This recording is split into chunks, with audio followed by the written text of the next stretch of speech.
And we're back. And I just realized I hadn't changed my camera. Hello. Oh my goodness. Okay, cool. It cleared out the comments. We were just live a second ago. It was like I should have changed my clothes or something, you know, just do the quick change and stuff. But we are back. Now we're switching gears and we are crocheting, or I am crocheting. I've had quite a few orders actually come in over the last week. And so I'm like, oh my gosh, I got to make these up, you guys. And hello, Margaret. Margaret's back. Panda's back. Made it. Hello, hello. Thought I'd beat you when I clicked on the one we just watched. Whoops. Long time no see. I know, right? I think everyone else is lost. I think so. Well, hopefully they'll find their way. I mean, you know, I was trying to figure out what the best way to do this was, but I just wanted to make sure that I could be here during my usual time on Thursday, which is at 11 a.m. on Frizzy Bee Crochet. This one's also going on Yummi Cats as well because we're working on a piper for the order that I got. And hello to Jackie. Kim is back. You guys found your way over, and Lisa's here. Hi, Lisa. Hope everybody's doing well. So let's just switch gears. So how was your week? Tell me all the things. You know what I've been up to, right? I know, deja vu. It's like you saw me just a minute ago, right? Oh my gosh. I know. Oh, you want to know what I've been working on? It's not done. Okay, it's not done. But I'm working on I've been mentioning the gingerbread ornament idea thing that I had. So this was originally based off of that birdhouse that we did for Santa. And I ended up kind of rejiggering the pattern. I'm creating a gingerbread house ornament. So far it's like this. So it's going to fit a tea light candle inside, and you'll be able to see. Obviously, it's too bright right now, but when it's dark, you'll see it through the chimney. Where it is, there it is. You'll see it through the chimney. Both sides have windows. And then I'm thinking a door, you know, maybe a door that can actually open, and that way you can change the tea light out if you need to, or add batteries or whatever you need to do. But yeah, so this is how it is so far. But I'm also thinking like maybe either a wreath or maybe a wreath on the back, because the back is kind of plain. I also want to do gumdrops on the top, so that has to be made still. But yeah, I think it's coming out nice, you know. It's one of those kind of things. The roof, the little lines on the roof, I'm not that crazy about because of how the chimney did, but I don't know. I'm still thinking on it, you guys. This is the first prototype. Oh my gosh. I'm glad you're feeling better, Margaret. Yeah, and Panda's doing better. You get to be a big baby just for this week, okay? But you're back to work next week. Oh, Mandy, thank you so much. That's awesome. And let's see. And you were still hanging out on my site. Yep. Yummicats.com. Yummy with an I. Where did I find the roof? I made the roof. What do you mean? Where did I find it? I'm confused, Kim. I'm confused. But yeah, so, you know, because of the chimney in the way, I can't really do the pattern as well. So I don't know if do I want to keep that pattern? Should I just make the roof white and then just make the chimney as it is so that it looks like it's snow topped? That would be cute, you know? So I'm still kind of thinking on it. Oh, good. Okay. So I better hurry up then, huh? All right, get back to work. You gotta keep me in line over here. So yeah, what I probably shouldn't do is go live a third time, right? My husband's like, one live a day is enough, but I don't know. I have fun with you guys. Yes. Let's see. So I think it should just work if you do that, right?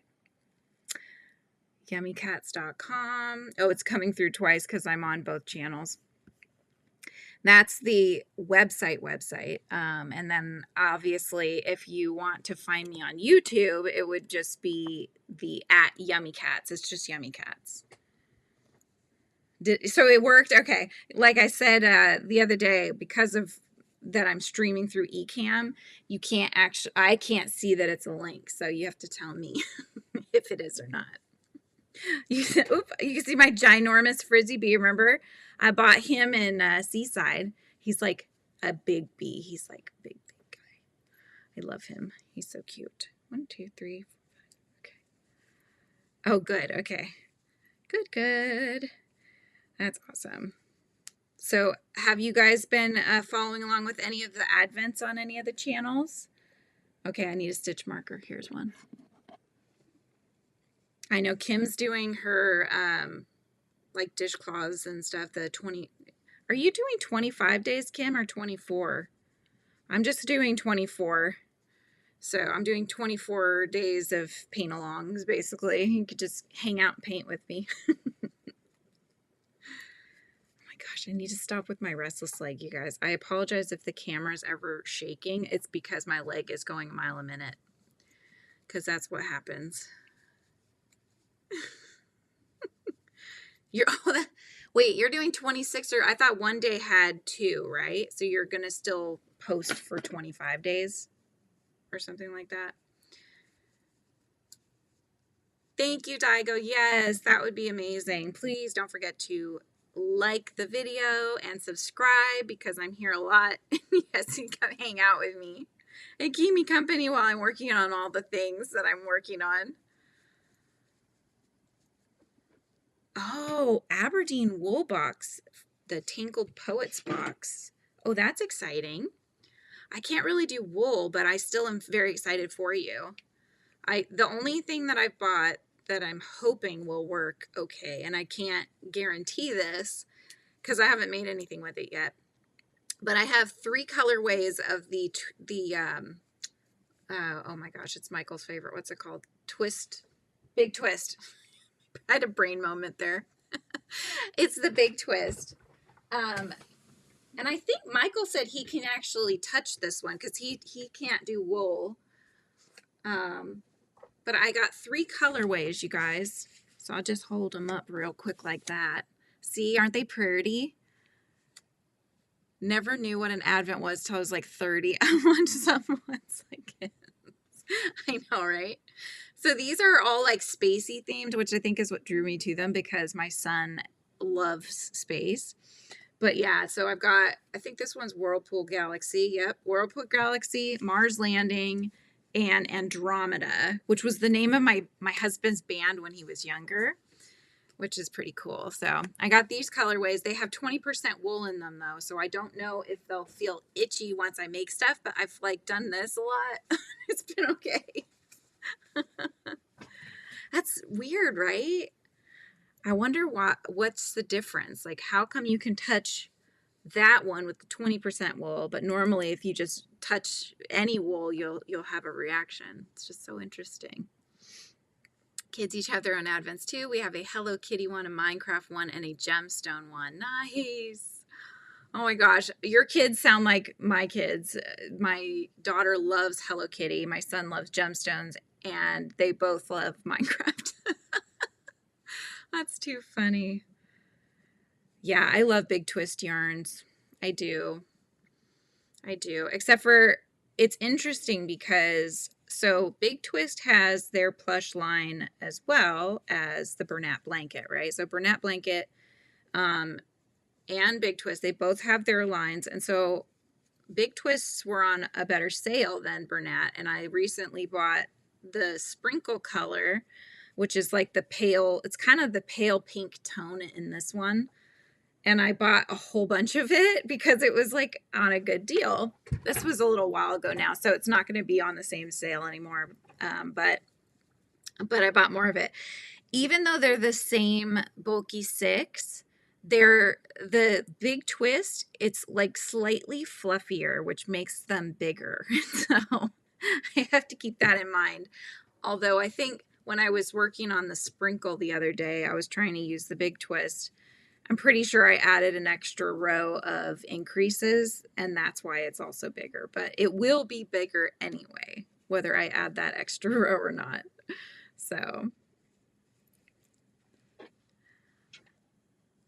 yeah, we've been doing, so this was meant, I got this at Daiso. This was a DIY. It was like all just plain wood, and then you could paint it. So I kind of followed along with their way that they painted them, but then I did my own thing for Santa and such. But my plan was, okay, I'm gonna make a cute advent for them, and we'll get little things to put in the boxes and all of that. But then the problem is these boxes, you guys, they don't fit anything. Like, I fit my pieces of paper in there because they're so tiny. You can't even fit 2 Hershey Kisses in there, you know? So I'm like, well, that won't work. So it's become my little advent for my peen-along. And that's all that it's good for. And then I have their little things that I bought wrapped up in tissue paper. I just hand it to them each day. It's kind of anticlimactic. An Advent wreath when you were a kid. Oh, that's exciting. So what, there was like little things on the wreath that you could pull out of it? Or never done an Advent either. Yeah, I used to pick one at work and do. I feel like they're newer because I don't even remember having them around when I was a kid. So I learned Advent this year. Yeah, I wouldn't say I'm allergic like Michael is.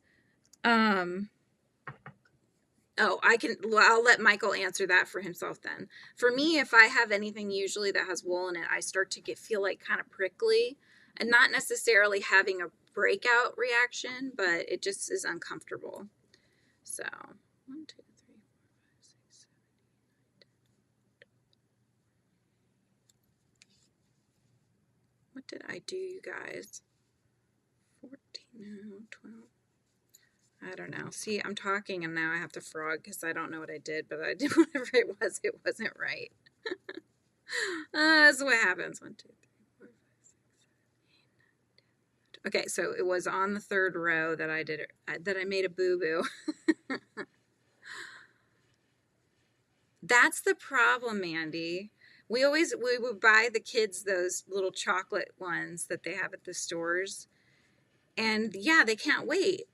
And so they'll end up, you know, I'll go and I say, oh, it's the next day. And then they give me this look like I already ate the next day. Like, well, what's the point of buying them if you're going to eat them all? And then those are usually pretty cheap too. So, you know, you'll pop one out and then they're just under the front sheet, right? And so the other ones sometimes will jostle out. And so they'll open the day and it's missing. They're like, did you eat it, Mom? I'm like, no, I didn't eat it. It's because it's like tucked underneath there, you know? No candles on the wreath. We would light a new one every Sunday up until Christmas. Oh, interesting. So that was like before the whole worrying about putting candles on on flammable things, right? They used to put candles in Christmas trees. Bad idea. Don't do that. Everything's like LED now. I still remember when I was younger and they came out with the embossing powders and stuff, and we do the stamps, and we get those light bulbs that were, obviously we didn't have LED, so they would get really hot, and then you just hold the paper on and it would melt the thing. On occasion you'd accidentally touch it and it'd burn your finger and stuff. Do you guys remember that? And now people are just taking their hot guns and they're just like boop boop boop. Now it's all done. So much easier.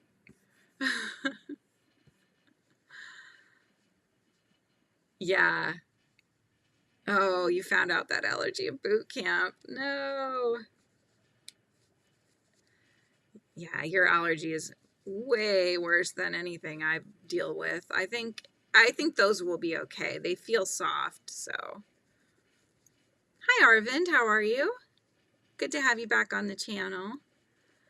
We're just talking about, well, different things. Wool and allergies to wool and advent calendars.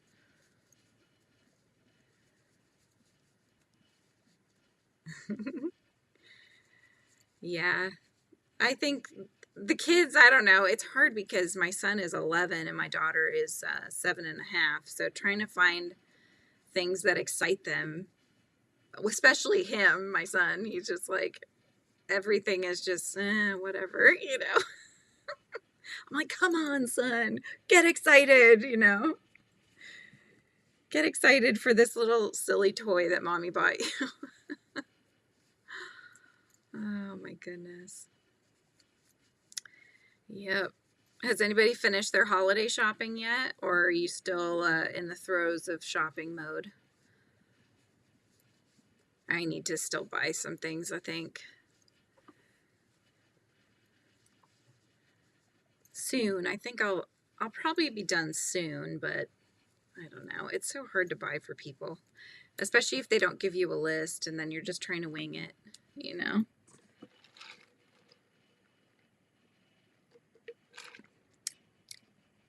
Trying to see what they made me. I ordered that one that I usually get. It's well, lately it's been the candy cane mocha that has the soft top on top with the crushed peppermint, and it didn't have anything on top. So I don't know if they made the same thing or not.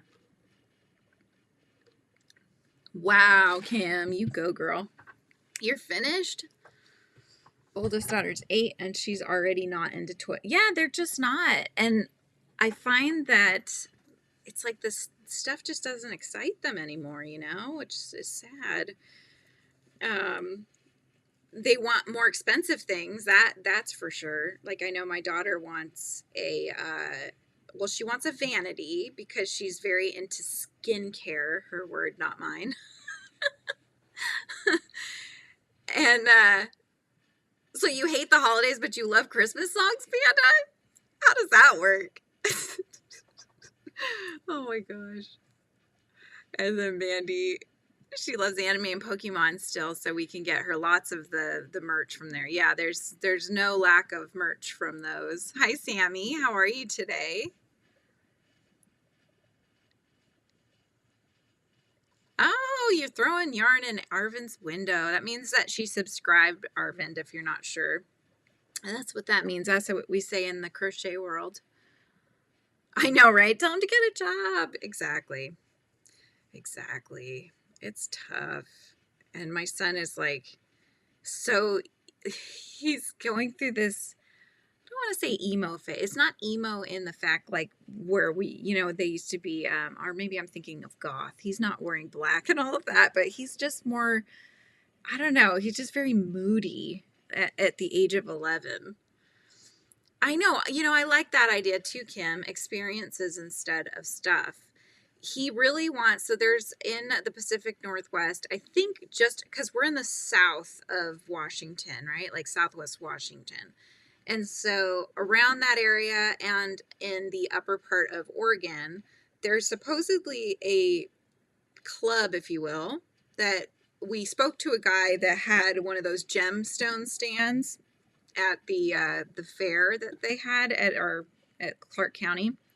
So anyways, so we spoke with him. He's part of this group, you know, and he said that they go on trips and they go digging and they are, you know, finding gems and I think they get to keep them.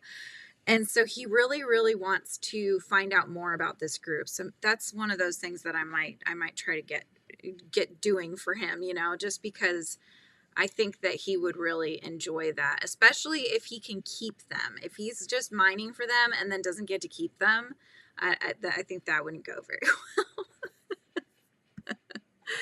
well.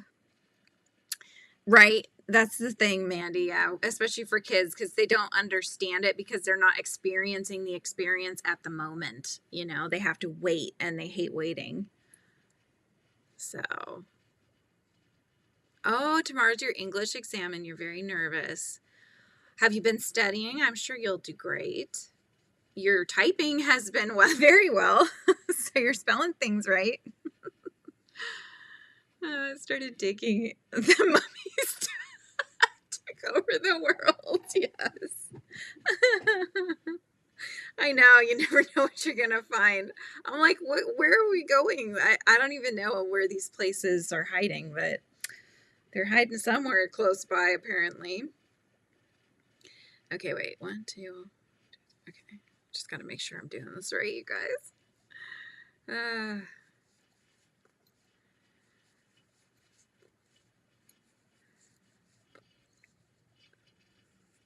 My little mummies. I just don't know what to do with them anymore.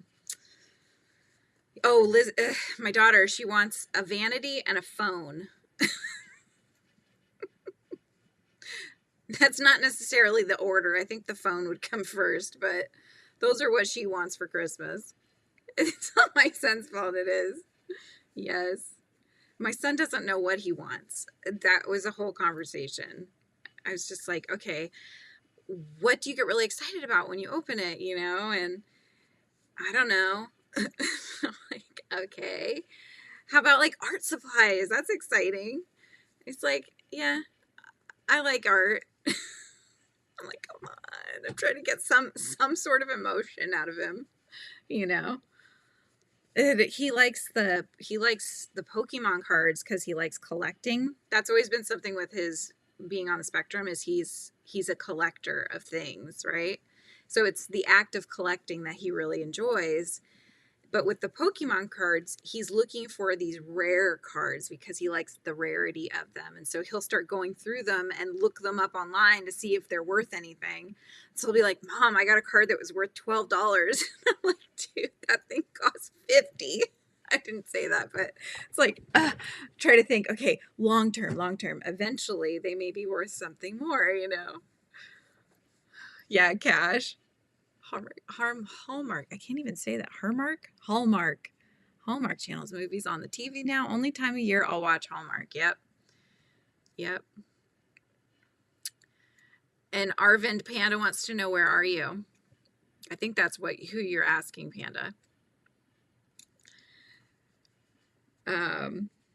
Yeah, so I don't know. We got him he always likes to get like sodas. He likes sodas and stuff. So we have them in a fridge in the garage. And so we got him like this little mini soda can dispenser. It's like a mini fridge, you know, that will have it come down. So it's like kind of like a little mini vending machine for his bedroom, which we thought would be a fun gift. So we got him that. And I don't know, we've just been going around.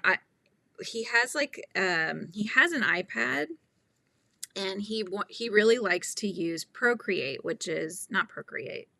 Is it Procreate? Now my brain is having a moment. I feel like that's not. I think it's Procreate. It's the one where you draw. Oh my gosh, I use it, but my brain it's having a day. And Magic the Gathering. He has not gotten into that. He has a hard time with games, like in the sense that he has to always win, and that's something we've worked on him for a long time, and you know, it's okay not to win. We have one of those, Kim. My father-in-law has it, actually, and for a while it was exciting, and then it kind of fizzled out. You know, the excitement of it kind of fizzled out. Oh, you have one, Daigo? You have a birthday close to Christmas? Oh, oh gosh, and you share it with an older sister. So you probably had a lot of joint birthday parties and such, huh? Wow. But yeah, what was I saying before? So we got on the Soda Stream. Oh yeah, so he likes doing the digital art, but he uses his finger because the iPad that he has apparently works with the Series 1 Apple Pencil, and we tried using my dad's one, and we couldn't get it to connect. So we're thinking something that, like, if there is a way to get him one that he can use, then we'll try to do that. Otherwise, it's going to mean getting a whole new iPad, which I don't really want to do that. That's expensive. So yeah, I'm going to do what Panda suggests.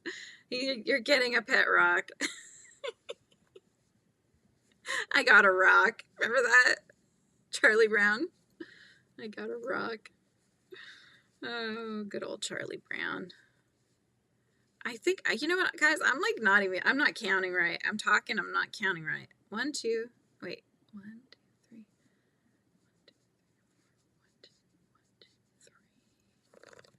Sorry. This is what happens. Oh gosh, that would suck. Yeah, I don't want to have my birthday on Christmas Day. No, thank you. I was supposed to be born on Halloween or right before. I was on the 28th, but close. Pawn shops, yo. Ooh. What is the best for YouTube videos? Ooh. So when we bought my daughter one, we actually had a guy build her one, and he was able to get, like, I'm not a computer person. My husband was the one that helped with that, and my brother. So they knew what specs to get. But yeah, we had him build it, and it was like, he charges, I think, 400 and something. So it wouldn't have even hit that number. But yeah, I'll have to think on that one, see what we can come up with. Mom's birthday was the 27th of this month, so it's just after Christmas then. Okay, let's double check that I'm doing this right again.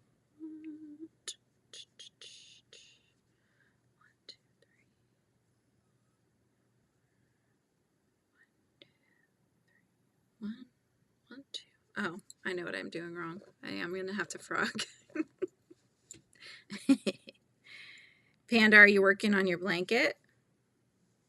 Here we go. Okay, we'll be good. Lana, did you get your crochet hooks going?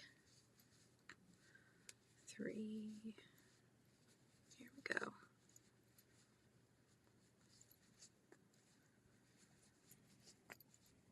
So I think after this, I need to, what do I need to do? I need to keep working on orders, and I want to finish this gingerbread house so I can do a tutorial. That's going to be my goals for the day. So what is everybody else doing? Row 29 out of 200. Hey, you're making progress. Making progress. What about Michael? Is Michael still in the chat, or did we lose him? Your cat, yeah, your cat Grafcan, that's right. That's coming out really nice. I like those colors too. They're so vibrant. Very cute. What I want to do is go shopping, but I won't. I need to resist the urge. Maybe I can go online and do some shopping though. Do some Christmas shopping.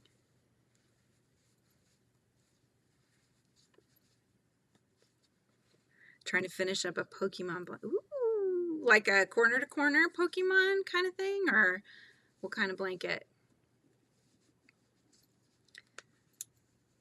Oh, why is your thumb hurting? Since you woke up, I'm still on the shawl, very slow. Is it from crocheting? Trying to wake up, just less than an hour ago. What are you working on? Because you finished your holiday one, right, Michael?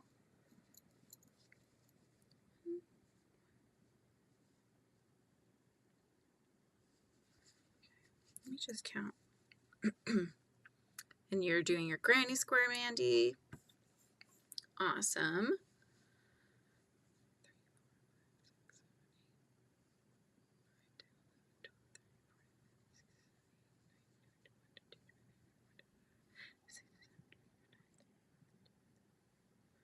Okay, we're good.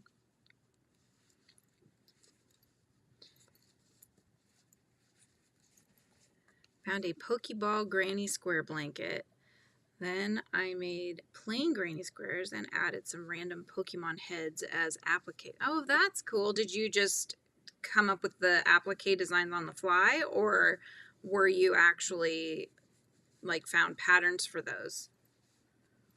And you're doing laundry, Kim. I have laundry to fold, but oh, just what you're working on, Michael. What is everybody working on? That was the question of the hour. I have so many things I want to do. I need to do I'm making some Christmas gifts, so I have those I need to do. But you know, when orders happen, then I got to make sure I switch gears and I do those. So, oh, got you. Okay. That's gonna, yep, that'll hurt. Yeah. Hopefully they can give you some sort of relief on that, Lana. Couldn't find patterns for all of them. Some look a little wonky. The wonkiness of handmade. They don't all, well, every little thing that we make, it doesn't all come out the same. Like every Yummy cat is a little bit different, and especially with the faces, no two is going to look exactly the same, right? Because of how the mouth lays. I mean, you do your best to make them the same, but it just doesn't always come out like that. Finish the blanket. I have my last scheduled live today, and then I got to film the blanket, then start new projects. Wait, so if you're filming the blanket, does that mean that means you're going to make a second blanket? Do you make like 2 of every project?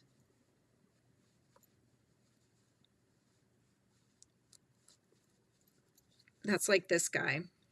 I mean, he's not done, right? This was the one I showed you a second ago. This is my gingerbread house I'm working on. It needs a few more decorations, some gumdrops, that kind of thing. And then I have to make it again because I'm going to film the tutorial for it. So, Christmas cardigan, earwormer, and some stuff put to the side.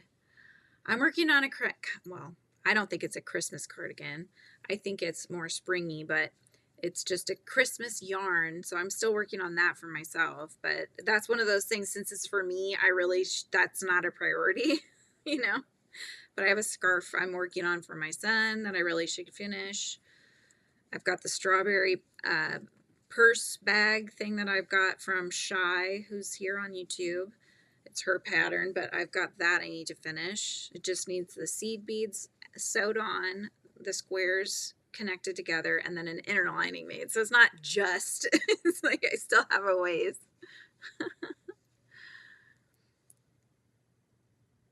So, oh no, well, Michael's live is today, Thursday at 3 p.m. Pacific time, I believe.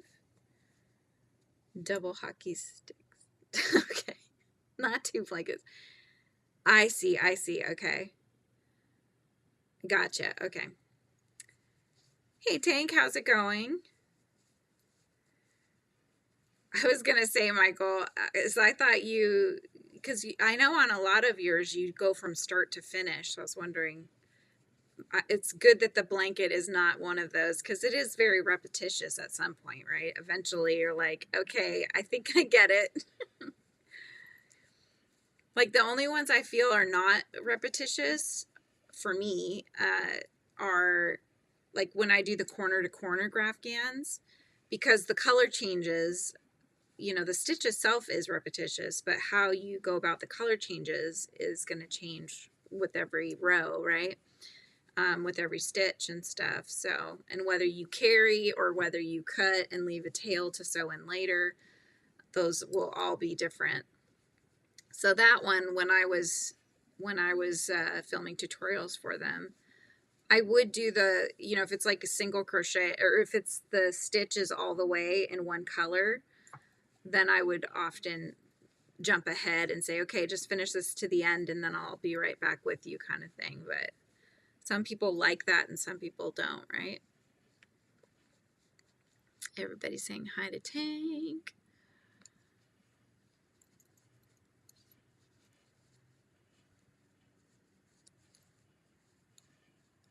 Your live's Tuesdays at 5 p.m. Central Standard. Normally, is that what you're saying, Michael?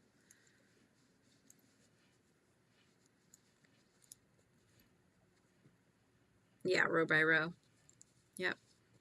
Yep, because it changes so much, you know?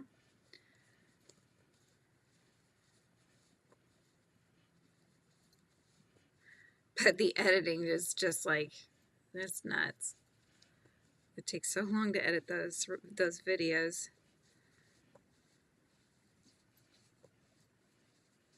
So Michael, what do you do when it's just like, say it's a single crochet row? I don't know, I'm just picking a stitch.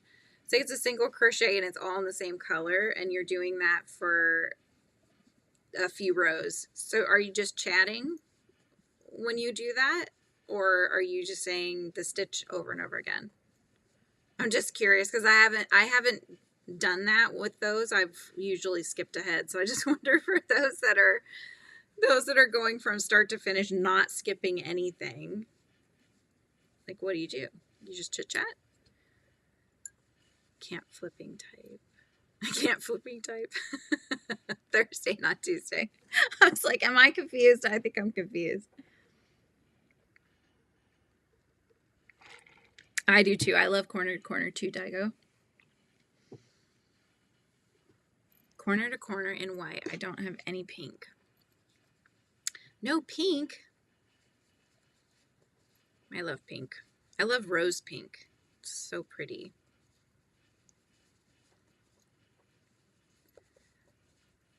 Yeah, corner to corner, and this gingerbread house had a lot of ends that needed to be tied in. There's got to be faster ways. That's the thing when I design something. Usually the first go around, it will have stuff like that where I'll be like, okay, well, there's got to be a better way to do this. And then when I make it up again, I can find those better ways so that there's less of the ends to tie in, because it's not my favorite part.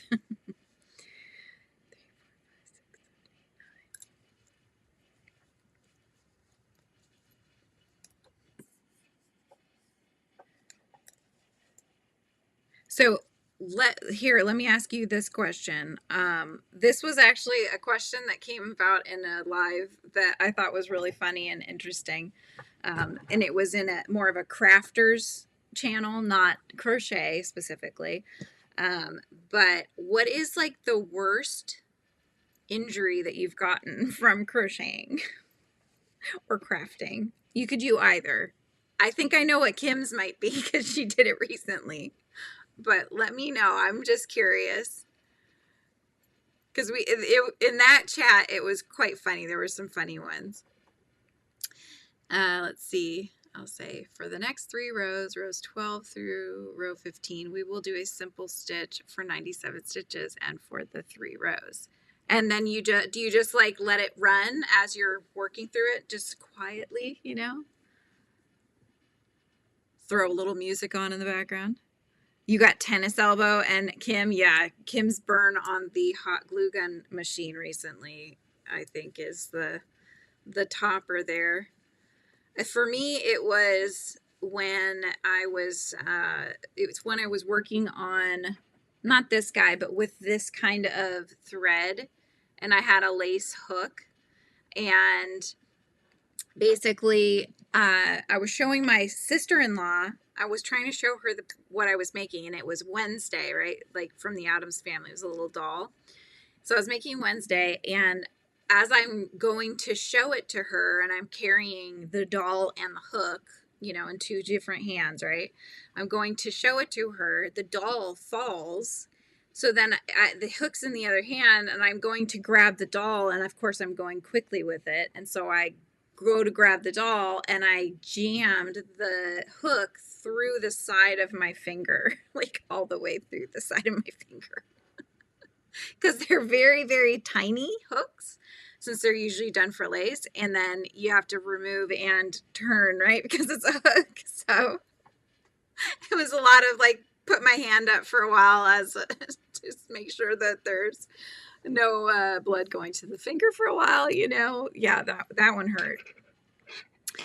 Ooh, Daigo sat on a metal crochet hook. Ouch. Ouch, ouch, ouch. Let's see. Used a really small hook and crochet with a really fine thread. I sense something dramatic that happened with those small things.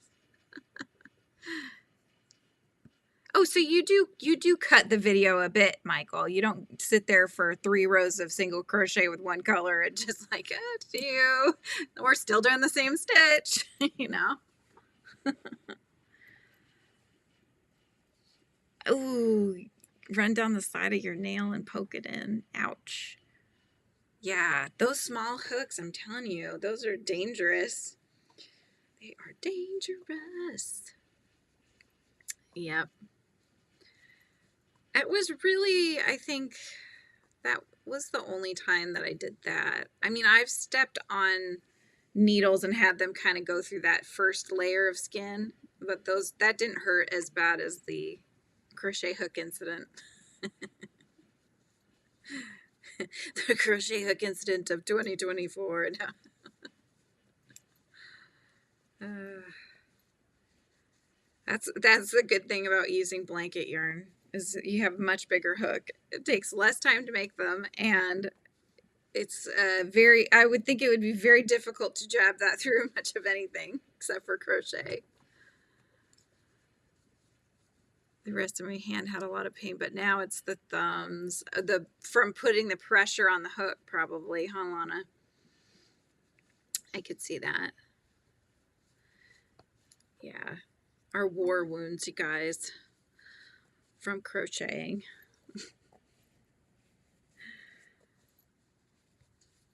Injure myself more trying to do home projects than crafting. Oh yeah. Yeah, the home projects, I think that kind of comes with the territory. And anytime I use a hot glue gun, I usually burn myself. So when I'm doing the hot glue gun live, I try not to make noise if if I burn myself. But I don't think I've ever had as bad of a burn as Kim had recently. So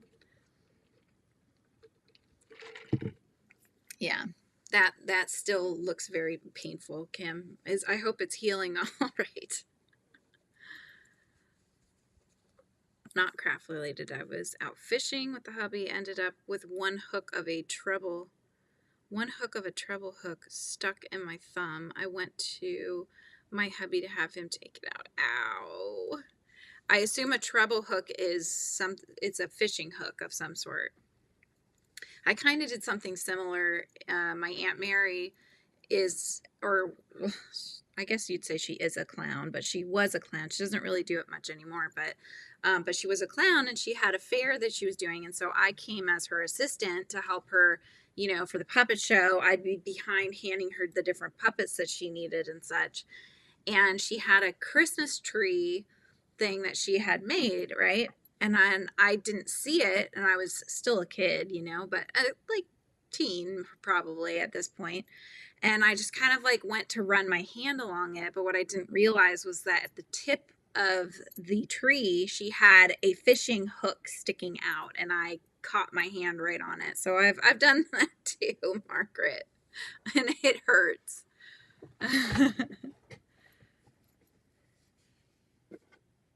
Oh no. Oh my gosh. At the same time, Margaret, they were hooked together. Like, go to your husband, help, help, please. Oh my gosh. At least you were able to laugh about it. I mean, that's good. That's good. That's hard to laugh when you've got hooks in your fingers like that, I would think. Okay, so let's see. I did 1, 2, 3, 4. Okay, 4 on the decrease. Yeah, you're like in so much pain, you're just laughing, right? You're like, it hurts. Help. It was me one time with one of our cats at the time. We had done a move, and she had gotten sick in the car from the jostling of the car on the move. And so the first thing I had to do when we got to the new place was actually bathe her, which was not the most fun thing to have to do when everything's packed in boxes, So we're like trying to just find what we can to bathe her. And so I go in there to do that, and she does not like the water. And so she managed to actually climb with her nails in, climb up to my back, but she's in that spot, right? That's too like low for me to reach her this way and too high for me to reach her this way. And so I had to call my husband in, and I was like, help, little help, little help. And she's literally like sunk into my back. And so he had to remove her. And then, yeah, it's a bit of a nightmare. Still loved her though, you know, but it was like, that hurts. Twisting and trying to go fast and crocheting 10 hours a day. I am not doing that. No, Lana, don't do that. I did that too. Like when I first moved out to Florida for a little bit, to be with my husband, not a husband at that point, but to be together with him. And that's what I did. I crocheted full time and had a shop, and I just shooting pains up my arms from crocheting 8 hours, 10 hours a day. So got to take care of yourself. It's no good. Tiny drill bit from a Dremel slide and stabbed me under the fingernail. Why is it always under the fingernail? It's like such a painful place. And yeah, it hurts for like a week. Small piece of the drill bit pushed its way out. Ow. Yowza. Oh my gosh. Yeah, why is it always got to be under the fingernail, you know? That's just crazy. Hi, Rita. We're talking about our ouchies that we've had from being crafty and crocheting and, you know, working on stuff, house projects, cats. I mean, anything really. We're just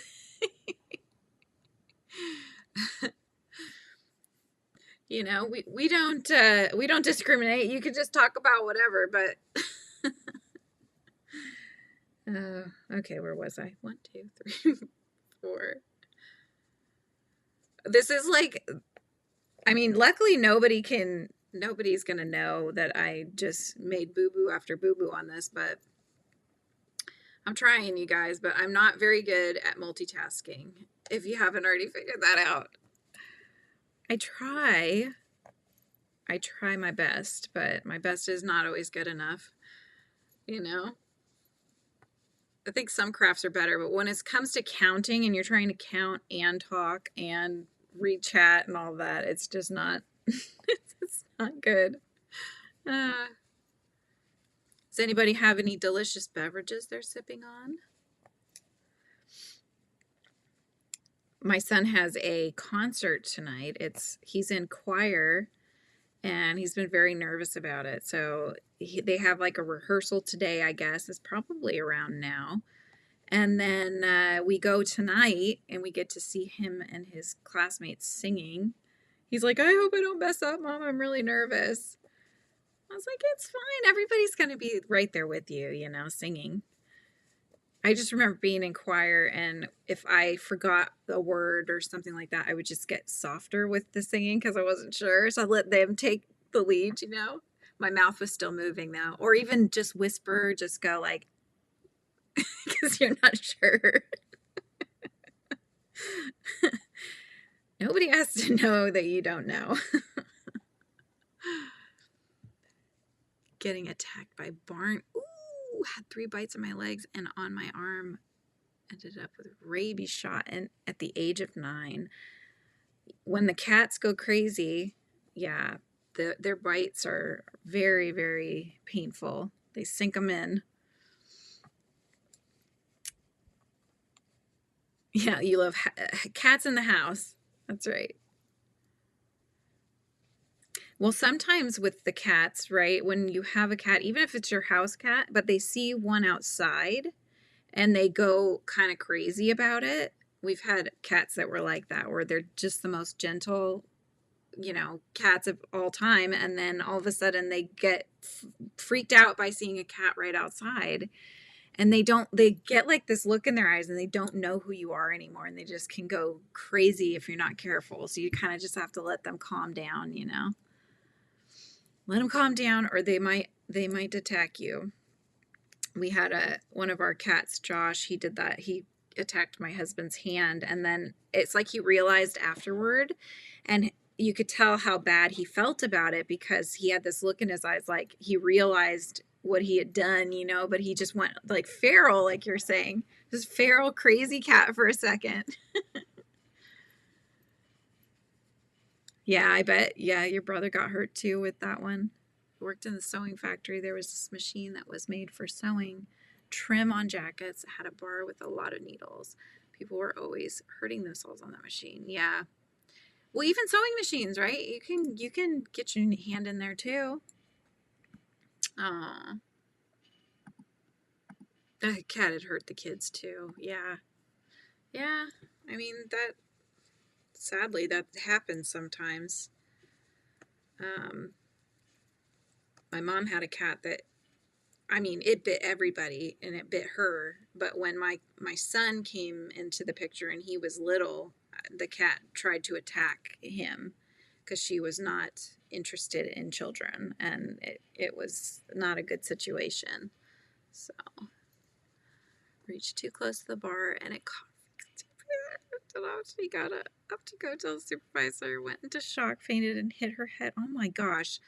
So just one thing after another. Wow, Margaret, that's crazy.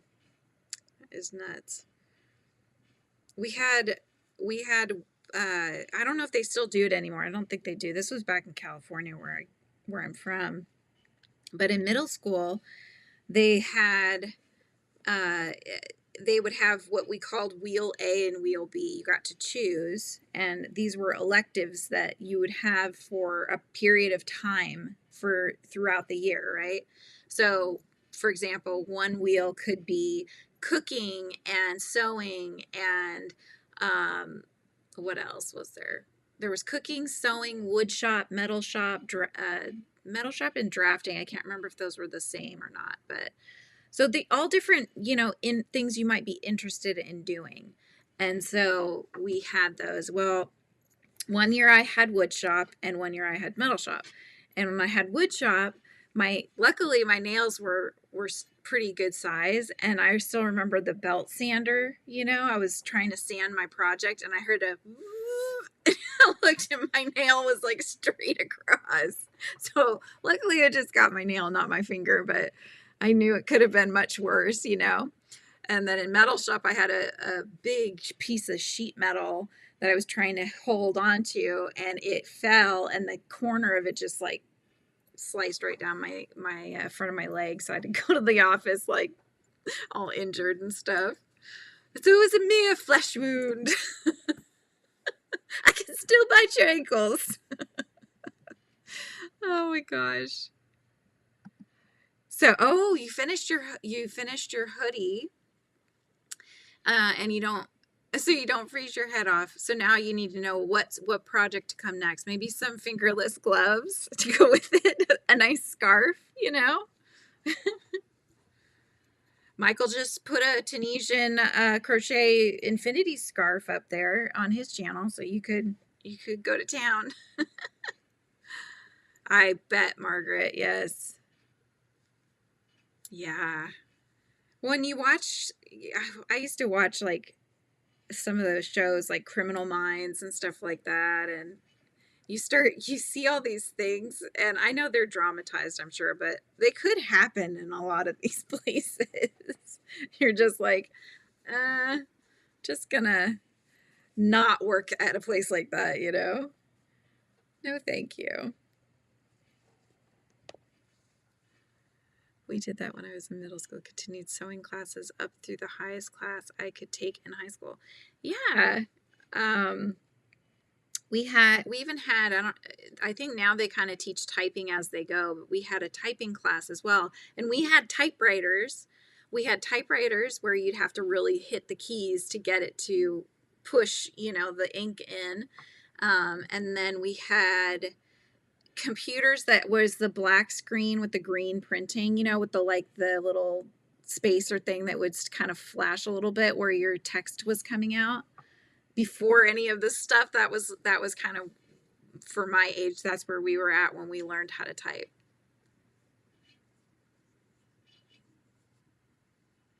Criminal Minds made me terrified of a home invasion. Yeah, I bet.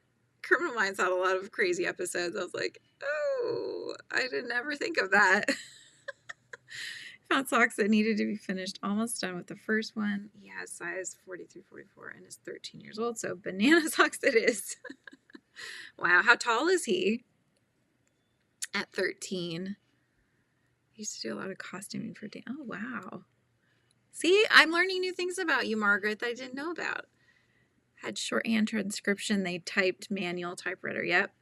Yeah, my mother-in-law talks about how she used to do shorthand and was kind of trying to show us. She couldn't remember all of the shorthand anymore, but it was interesting.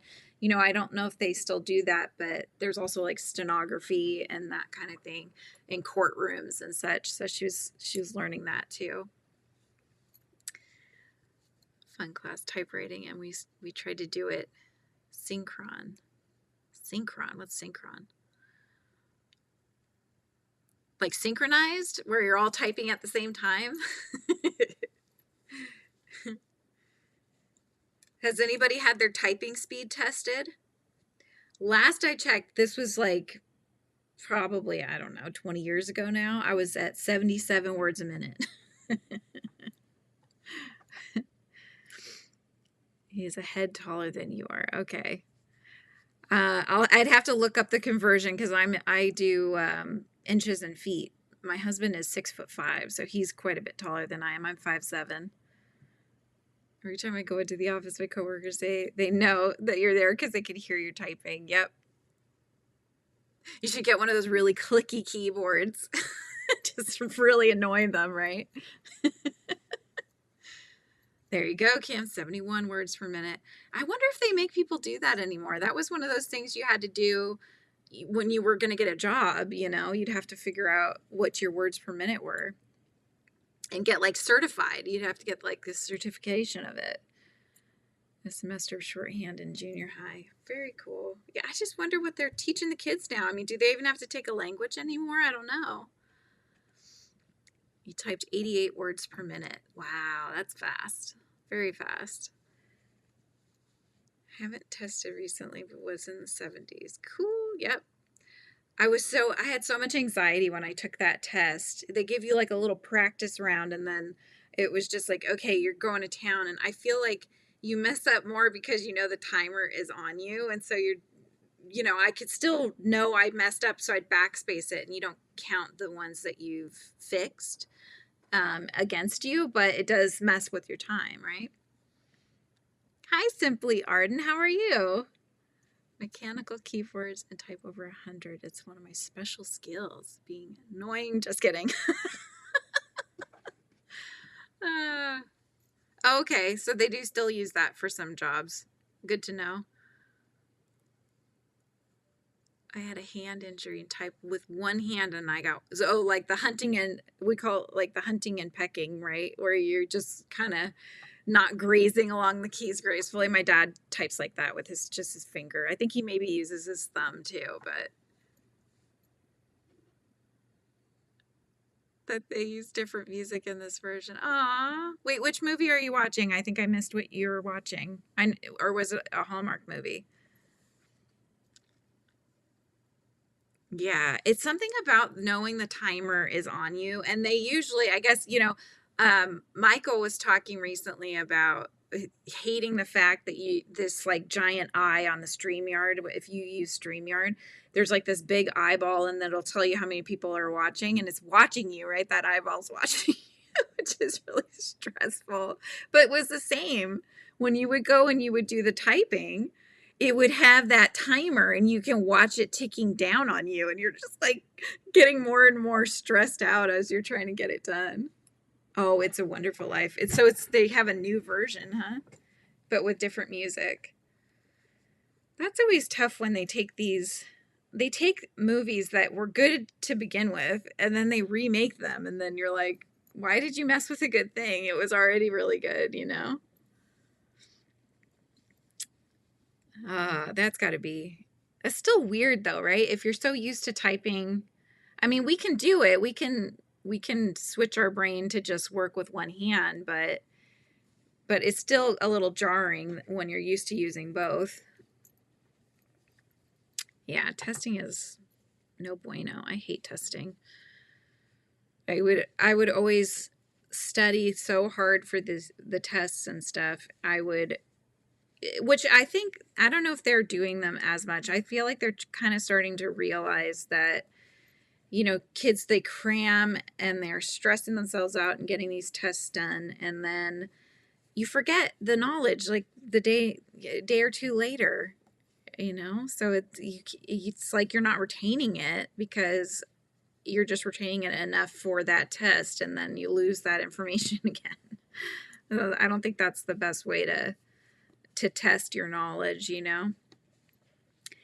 But I know out here they tend not to give kids homework as much as possible, because they know kids need that off time, you know? Worked in customer service for 20 years, used my own shorthand typing. People still complain that I was typing too much and too fast. You're like, so you're telling me not to be that productive? Is that what you're saying? Slow it down. Okay, you know, take your time. Oh, that's good, Rita. So it kind of fixed having that dominant hand, right? You got the other one up to speed. I want to learn. I know how a bit, and I can kind of read music for keyboard. I have a keyboard, but I feel like I just can't. It's really hard for me to I want to get to that place where I don't even have to think about it, you know, and my hands just fly on the keyboard and make the music, and it just becomes second nature, knowing where to hit the buttons and not the buttons, but the keys, right?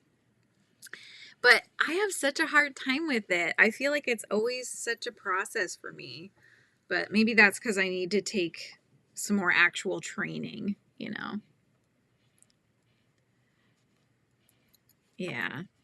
I think I would love to take a class again. When I was a kid, I would take art classes and keyboarding and all of that, but I always found an excuse to stop going to it. And so as an adult looking back now, I really wish that I had stuck with these things, because, you know, I could be a concert pianist right now. But alas, here we are. Write the key letter on the key with dry erase marker. Oh, for keyboard? Do you know how to play piano, Kim? I had got one of those little, they're made of rubber, but they kind of fit behind the key, and it would tell you what the keys were. It's like another language. Sight reading for competitions. Yeah, it is like a totally different language. And I feel like, I think with learning languages and also keyboard and musical sort of languages, I think having an instructor is important, because I find that self-instruction, it's hard to know if you're pronouncing things right, if it's a language, and you know, your inflections and things. And then also with keyboard, you have rhythm, right? And you're trying to make sure that you're playing it correctly. And so if there's nobody there to show you or tell you that, yes, that's right, no, you need to pick it up here, you need to slow it down here, and that kind of thing, then you're almost like learning it incorrectly, right? You're teaching yourself incorrectly, which then becomes harder to break later. So, well, hello, Camille. How are you? I'm so glad you've come over to my side. Come to the dark side. No. You got a 99.8 in music in school only because the teacher never gives 100. Ugh, I hate teachers like that. I remember working, because I was always artistic. And so we would get these things, like, for example, we had in history, we had to make a collage. And I remember making a peace sign. It was a big circular peace sign. The peace sign itself, I collaged a bunch of different newspaper, like, cut up, right, all over the peace sign. And then each segment had different themes that I did. And I would spend hours and hours and hours doing these things, you guys. And I would get an A++. And then my best friend would go, and she would spend probably 30 minutes maybe making her poster. And, you know, she got the information on there. It looked nice. It wasn't like, wow, that's crazy. She'd get an A as well, you know, and so I get an extra plus, but really it didn't count as anything extra, right? It was just to make me feel better for the 4 hours I spent making the poster. Was anybody else like that, or is that just a woe for me? But that happened a lot, I have my brother who he slightly has a photographic memory. I don't think it's not like those people where they could say on page 5, line 3, it reads blah, blah, blah. It's not like that, but he envisions probably whatever it is. I don't have one, so I don't know, but he's said that it's pretty much it's like a partially photographic memory. So he would study for 20 minutes and get an A on a test. I would study for 4 hours and get an A on the test. But again, there's like that imbalance there. I just always wanted to be that kid that could do that, but I couldn't. Pen and pencil in both hands. Write your name or the word with both hands. Let your other hand follow the dominant one. The word or the name will be mirrored by non-dominant one. Oh, okay. So if I was writing my name, okay, so you're saying start them together and I would go opposite, right? So it's going to be a mirrored image on my non-dominant hand, which would be my left hand because I'm right-handed. Is that what you're saying? And just go and do that? Hello, Mia. How are you? Welcome to the channel. Are you here on the Yummy Cat side or are you here on the Frizzy Bee side? So I have 2 channels and I'm streaming to both of them right now. And yeah, so I'm working on Piper the Peppermint Cat. And so far I've got her little bulb of her head. But we're just chatting about different things. School and learning and that kind of thing. That's interesting. I'll have to try that, Daigo. If nothing else, it sounds like fun. I'm glad you're doing well. You working on anything fun? Anything artsy? All right, what am I... See, I don't even know. What am I working on right now? Okay, I know what I'm doing. All right, I know where I'm at. It's okay. Everything's okay. Right, Kim? Oh, my gosh. We're good. We're good. You did an English lit project where we had to write The Further Adventures of Beowulf. Oh, gosh, Beowulf. Yep. Get extra credit. You had to write it in iambic pentameter like the original poem was written in. Oh, got an A++. Go you, Margaret. Right? It's so pretty. It's Bernat blanket, but it's this variegated color.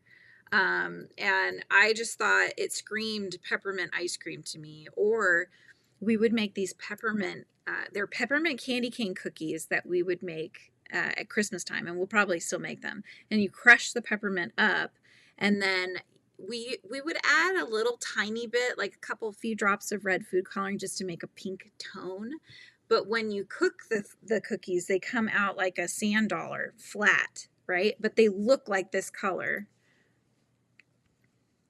We are fine. Everything's fine. We're all fine. Yeah, you got a note. See? Oh, Steven's in the house. Hi, Steven. Steven's the guy that has all the cool facts. So you could tell us all of the random facts. I love that about you, Steven. Every time you're on Shy's channel, and he'll come out with these random facts, and it's always lots of fun. Yeah, for the one I was talking about, the peace sign, he did ask if he could keep it as an example to show the next classes. So that made me feel good, and I wasn't planning to, like, it wasn't my style for something I'd want to hang on the wall per se. And I think it had to do with war. That's what the different things had to do with. And so that's probably why I used newspaper for the peace sign, because of the black and white and, whatever year we were looking at. History was not my best subject. That's why when something was artistic in history, I was like right there. Yes, I will do it. Pick me. Yeah, me too. Me too. I love variegated yarns. They're so pretty. I just found when I was working with the manufacturer trying to come up with, you can kind of see them up there. These are the plushy versions of Sprinkle and Nanner. And so they're made out of fabric and such, and embroidery and all that. But yeah, when I was working with those, I was finding as I was communicating with manufacturers that this kind of thing, they really can't, unless they're printing on the fabric, right? They can print a design on the fabric. But other than that, you really have a hard time getting that sort of look or vibe like that. So that's why when I started drawing Piper, I started having actual chunks of peppermint in her. And if you guys missed it, that was the last hour. I was on a different video, but I was painting my little Piper here with her peppermint flute and her little buddies there, hollies on her ear, her little peppermint pals that dance to the beat. So she's Piper, like, you know, Pied Piper. But anyway, yeah, so when I started drawing her, I would put the actual chunks of peppermint in because I figured if I got her manufactured eventually as a plushie, you know, bigger plushie, stuff like that, that they could replicate that and have little like embroidered chunks of peppermint, which I thought would look really cool. So all these fun things you get to learn when you start dabbling in the world of manufacturing. Froggy! Hello, Froggy. How are you? Yeah, they're super cute. You know, I was looking to attract an additional audience. We have the audience that loves handmade, but then also the audience that would just rather something be cheaper. That's where I was going with that. And I'm still looking into doing that, but I am going to kind of thinking that I will rejigger the illustrations a little bit, or the figures a little bit. So the way they came out over here, I'm going to give them a little more character, and I want them to look a little more different from each other. And that way you can tell they're all part of the same family, but they have different vibes and different, you know, essences to them, if that makes any sense whatsoever. But yeah, so I still need to work with the manufacturers and stuff and relaunch the Kickstarter and all that. Oh, you're in class. Oh, you're in class sneaking around at the lives, right? Well, I'm glad you snuck into my live. That's always fun. Yep. I need to put her face on here pretty soon. But I don't have I'll have to go look at a picture because I haven't made Piper in a while, you guys. Finally got the middle of the granny square to work. I had to redo it 8 times. Oh, I've heard that yarn is terrible for making, just like you're saying, because if everybody has a different tension, how are we all supposed to have it land on the same place, you know? I never really understood how that was going to work. And they also have that new, I don't know if anybody's tried it, they have that new flower, flower granny square yarn that's supposed to have come out with this little flower in the center. Wonder if that works or doesn't. But gosh, that would drive me nuts. 8 times frogging away. Yeah, that's definite patience for sure. Okay, let me grab the eyes. The eyes. I must grab my eyes. All right, let's see here. Got some eyes. I use 12 millimeters, in case you're wondering. First one worked. The second one is not going well. But then you have to deal with that every time you make a square, right? Is this a blanket, or are you making one of those cool looking square, you know, the square patchy work cardigans? I would like to make something like that. In fact, I have a bunch of skeins of an old colorway. It's an old, I think it's Red Heart actually, but it's the red, green, white, Christmas variegated. And I was thinking that it would work probably pretty well for that. Just because, you know, you would see different striping as you're working up a big square. So it wouldn't have to be exactly one row around, and I think it would look okay. Probably about the same as the granny square yarn, I'm betting. Yeah, exactly. I would think so too. In theory, it's a very good idea though. In theory. Doesn't mean it works, but then mixed media fall jacket. That will be the sleeves. Oh, that's going to be cool. So when you say mixed media, are you doing some of it's yarn, some of it's denim kind of thing? That sounds really cool. Good idea. 1, 2, 3, 4, 5, 6, 7. I think it's between these ones.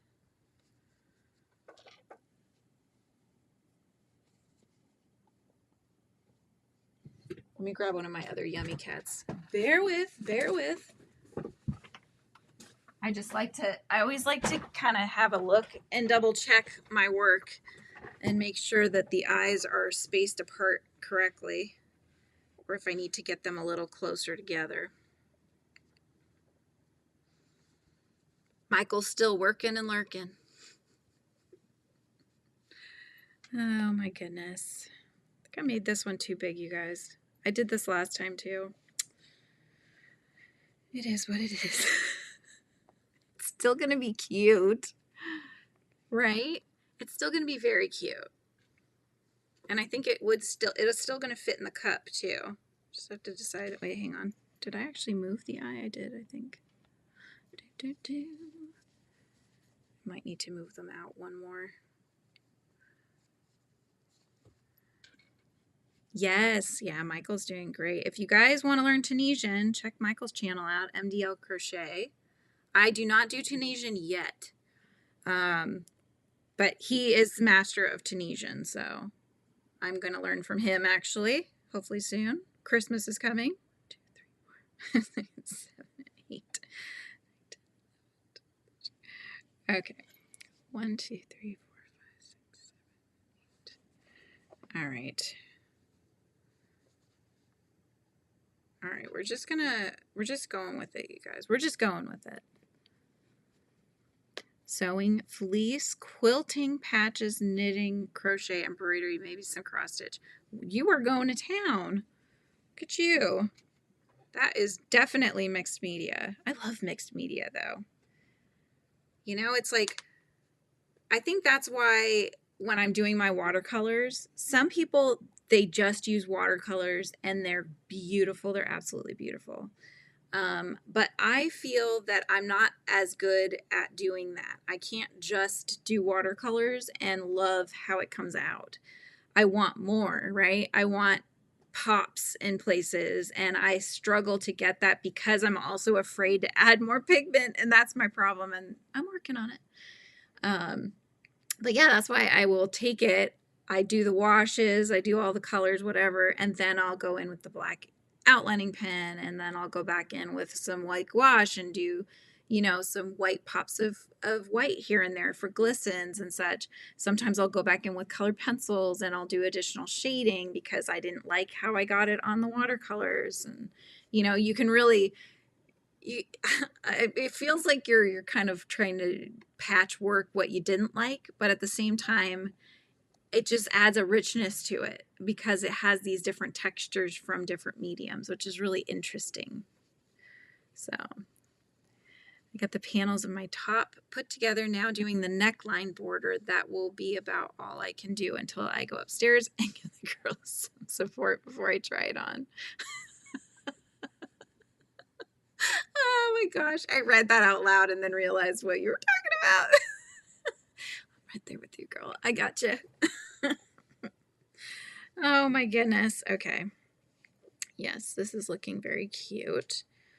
However, I don't have everything at my leisure. So what I'm going to do is make sure I have enough yarn to close this little guy up. And I keep forgetting, make sure when you buy scissors, you guys, that you look if they're left-handed or right-handed. Because this is a left-handed scissor and I'm not left-handed. So I go and I'm like, these are not working. What is wrong? Every time. It's because they're left-handed scissors. That's why.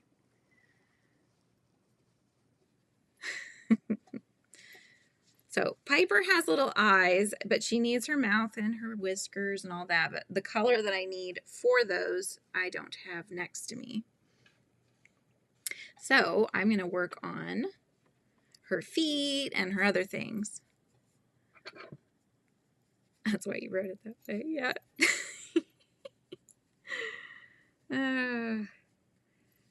My mother-in-law keeps buying what you're talking about, some support, and they keep not fitting, and so I've got like 10 that I'm trying to, I'm like, I don't need this many, you know? And one of them, every time you go like this, they squeak because they have these weird plastic buttons on them, and that is not fun. So I'm like, could go without these ones, but it's kind of funny. It's like, it's just terrible. Oh my gosh. Kim, if you're still here lurking, did you finish your towel set for today? Lefty, when I worked in the sewing plant or the fabric store, I always had the sharpest shears. Oh, see, because you're the only one that uses them. That's good. Yep. I must just not have seen it. I mean, it says right on the scissor itself, left-handed, but I wonder if it was really prevalent on the box or the little packaging when I bought it. Probably. Hi, Kayla. Oh, that's exciting. You might get a normal size Yummy cat for Christmas. That's very exciting. I better hurry up with these, you guys. Wow, Kim, good job. You already uploaded it and everything? So now what are you working on then? Are you still working on laundry? Okay, where's my scissors? Here we go. All right. Oh my God, I did it again, you guys. I'm going to put these ones aside. Maybe I'll send them to Margaret. I'm picking out my other ones because I'm just not going to remember. There we go. Here's that one. Yeah, so obviously since we're doing the live paint along that I've got going, it's already uploaded. But what I've been doing after we finish the painting is I'll go back in with an image of whatever's painted, and I'll make the adjustments of what was the word, what ended up being the painting, you know, that kind of thing, so people can see it as we're moving our way along the month. Oh, nice. Winding all your new cotton yarn. Sweet. 1, 2, 3, 4. So did you end up doing the black and the purple for the dish towel that you were working on? All right, where did my... Actually, you know what? I don't really need one. I was looking for a stitch marker, but there's not a whole lot to the feet, so I'm just going to wing it. My table cleared off for this evening's live. Yes. Yes, you do. Wait, what time is the live? Because I know I think Michael's going live at 3 my time, 3 p.m. my time. So that would be 6 p.m. your time, Margaret, I think. I could have dual lives on, you guys. I could have Margaret and Michael, and I'll just be trying to be that person that can multitask. I'll have to watch and see. Okay, okay. I will. I'd be right there with you making them, except for the fact that I have too many projects I need to finish. But I like watching anyways, even if I'm not making it. Yeah, Margaret, I feel like every time I clear off my tables, they're messy again. Right, so 5 p.m. Central Time for yours, Michael, which is 3 p.m. my time. I have to do these conversions, otherwise I'll get confused later on in the day and I'll miss them, so.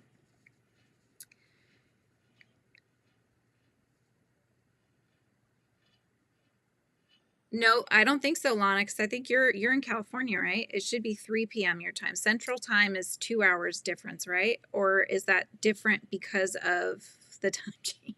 Help.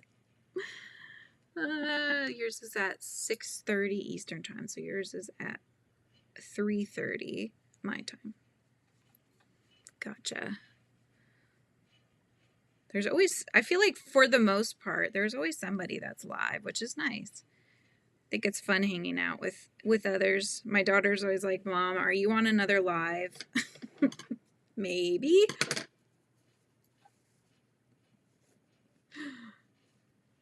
Yeah, it's 3 o'clock, Lana. So 3 o'clock our time, Michael's going to be live, and 3:30 our time, Margaret's going to be live.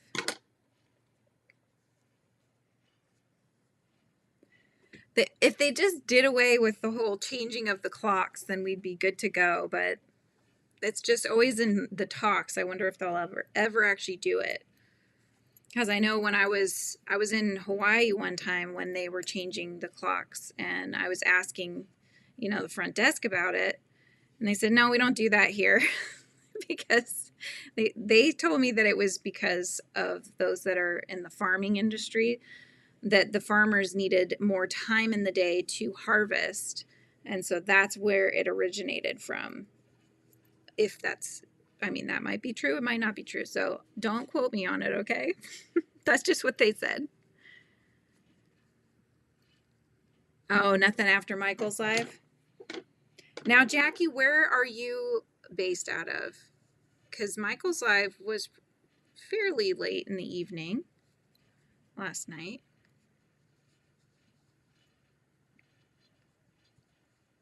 Yeah, me too.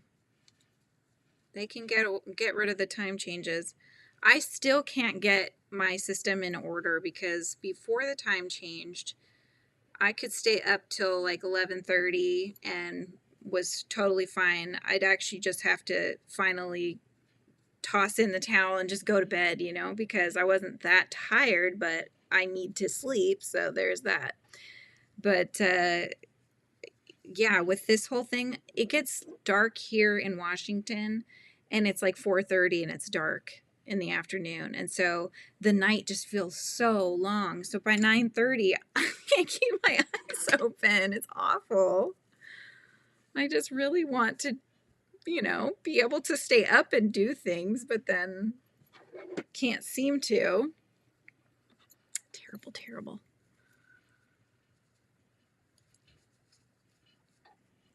You were up very, very, very late. Oh, you're on the East Coast. Okay. Didn't go to bed until 6:30 this morning. Oh my gosh. You and Michael are like the same. He's all over the place with his sleep schedule. I'm talking about 9:30 at night, and I'm like, oh, and you've got a live tonight too, Camille? 5 to 7 Central Time. Okay. 5 to 7 Central Time.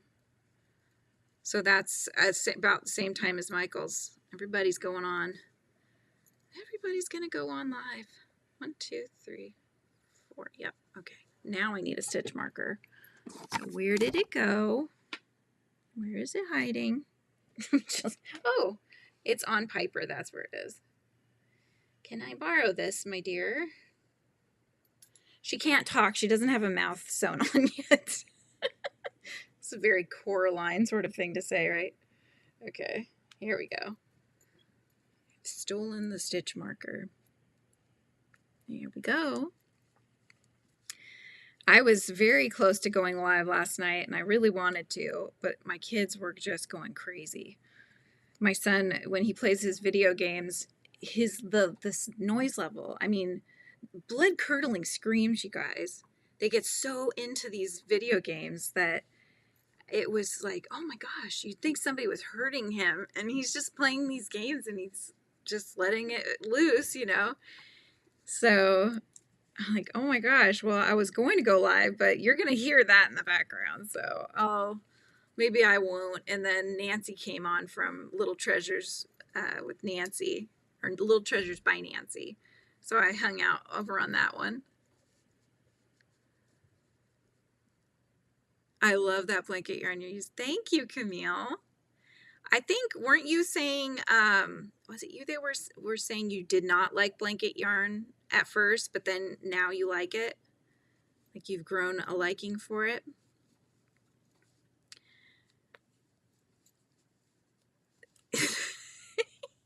You go to bed at 9, Lana, so that you can get up to watch Kim in the morning. Well, yeah, because it's 5:30 our time, right? Since I don't actually have mine scheduled, maybe I will wait till after Camille's. There you go. That way I can tune into both. Be quiet because I'm going live. He's loud with his games. Yes. Yeah. And your grandson was on your live too. That's right. That's right. Yeah, when he came in and he was talking to the camera, your grandson, and I was just like, oh my gosh, that's my son. Those that are hang out around here will know because he'll come in, my son, when he gets home from school, which last week they had half days, and so he kept coming in during the lives. This week he's not coming in until probably about 2:30 this afternoon, so we're fine. But yeah, he'd come in and then he'll try to tell all my trade secrets, you know. Be like, let me let you guys in on a little secret, you know, and he'll start reading things off that are coming soon. And it's so funny. They're so funny, these kids, because they all want to be YouTubers, you know. Oh, you did? Did you edit that out? Yeah. They don't make it easy when you go live and then you go to edit. If you want to just trim on the ends, it's easy enough. But if you're trying to get something out of the middle, it's not as easy. So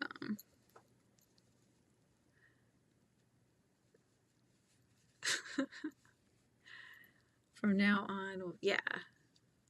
Michael's going to be pop-up, so it's like we just have to wait, right? We'll just keep an eye on our phone. Oh, Michael's live. Okay. We'll just run in. That's what happened last night, Michael. I was sitting here and then my phone lit up and I look over and it's like, MDL Crochet is live. I was like, oh, okay, I'm coming, Michael. Yeah, those gloves looked really cozy, Kim, the gloves that you made. I was always wondering with the blanket yarn, because I've really only made amis with it, how it was to make a beanie or a blanket and stuff with it. And I think the blanket you made, Kim, if I'm not mistaken, the one that's more like ombre and you get striping, that was also a blanket yarn, I think. So yeah, that was coming out beautiful. You should post a picture, by the way, so we can see it all laid out, you know, because I want to see it all finished. I don't think I saw it all finished.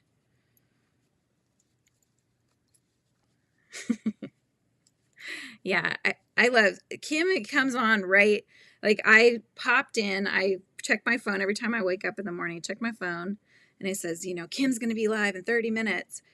And so I went in today and I actually put a comment in and I was like, oh yeah, that was the first one, you guys. And then I had to, you know, take a shower and do my thing. And then when she comes on, I'm usually putting my face on. And so I'm trying to chat, put on a little makeup, trying to chat, you know, put on the other eye, that kind of thing. You could stage it, Kim, and just still take a picture. Just, you know, make the bed. I'm sure it's pretty cozy, and I bet Fritzy is loving it. Oh, yeah, I bet it would make good slippers. I bet it would. I should do that. My mom used to always make everybody knitted slippers, and it was like the Margaret's granny slipper. I can't remember what the pattern was. I think it had your name in it, though, Margaret. It was something like that. Or grandma's slippers or whatever it was. But she would always make them. You measure the foot, get the slippers. My dad always wanted the tassels on the top. And so if one of them started to wear out, she'd make another pair. He'd slip the worn out one on the inside so he'd have double thickness for a while. And, you know, but her hands eventually was too hard to do that anymore. So I made him some and used the pattern. That would be a good gift, you guys. But I don't know that I have time. Although his birthday's February 1st. So that could be a good birthday present. That would be a good one to make him a fresh pair. Because he's had to go with the store-bought ones, and they're just not quite the same, you know. Panda wanted to talk while I'm trying to get dinner going. Come on, Panda. Let Michael hang out with us. What are you making for dinner? Do tell, do tell. I am working on the ear, you guys. One of the ears. Yeah, it's like I'm so wanting to make all these wearables, and now I've got too many other projects, and so I just don't have the time to do them right now. But I got all that yarn from Premiere, and so I'm just itching to get using it for different projects. I know, I haven't had lunch yet either, Kim. Michael's already planning dinner. Boot style slippers.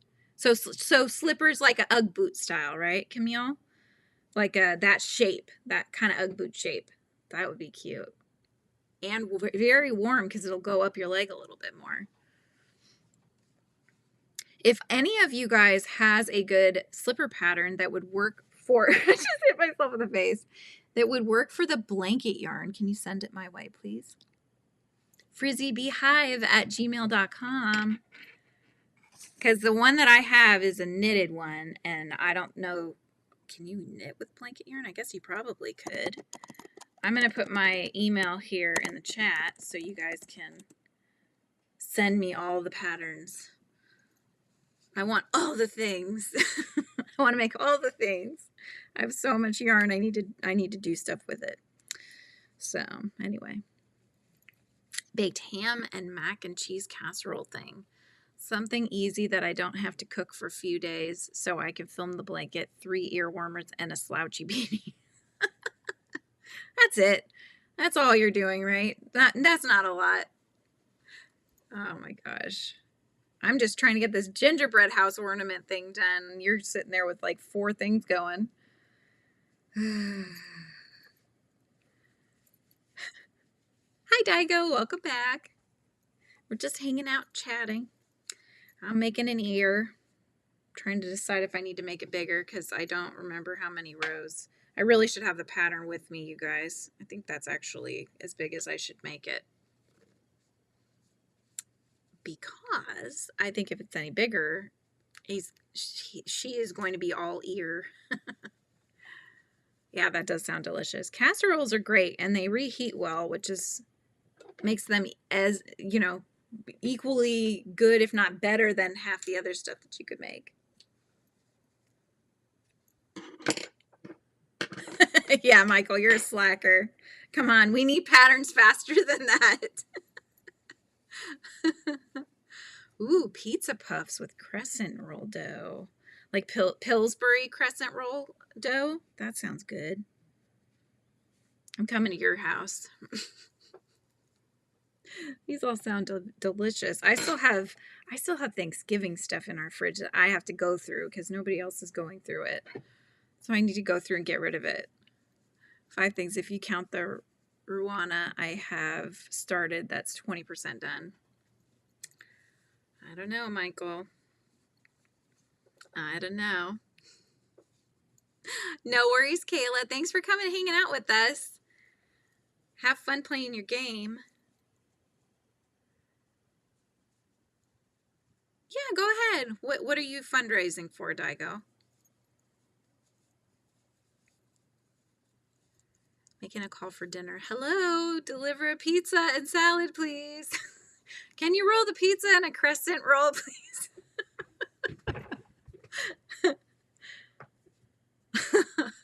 Now you're going to get a peanut butter sandwich.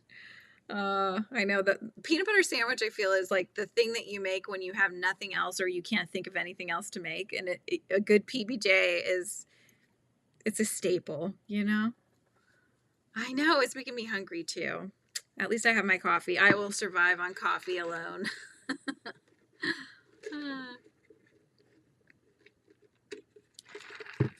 Yeah, we had one of those bagged salads last night. I don't know, guys. I like making my own salads. I put fruit on my salads. I really like fruit and salad. And we use this really, really good dressing. It's like a peanut vinaigrette style kind of dressing, like sesame peanutty kind of deliciousness. And so we'll put that on there. I like to put on whatever I have. So strawberries or grapes, blueberries, apple sliced up really thin, purple onion sliced up really thin, and cucumber, obvi. And I put a little bit of, I like the feta on there, but I like the more tiny pieces. Little goes a long way for me. My husband likes the chunks of feta, and so does my daughter, but I like the little bits of it. So I'll sprinkle that on there, and then you add that peanut dressing, and it's so good. Because that bag one last night was not good. It was gross.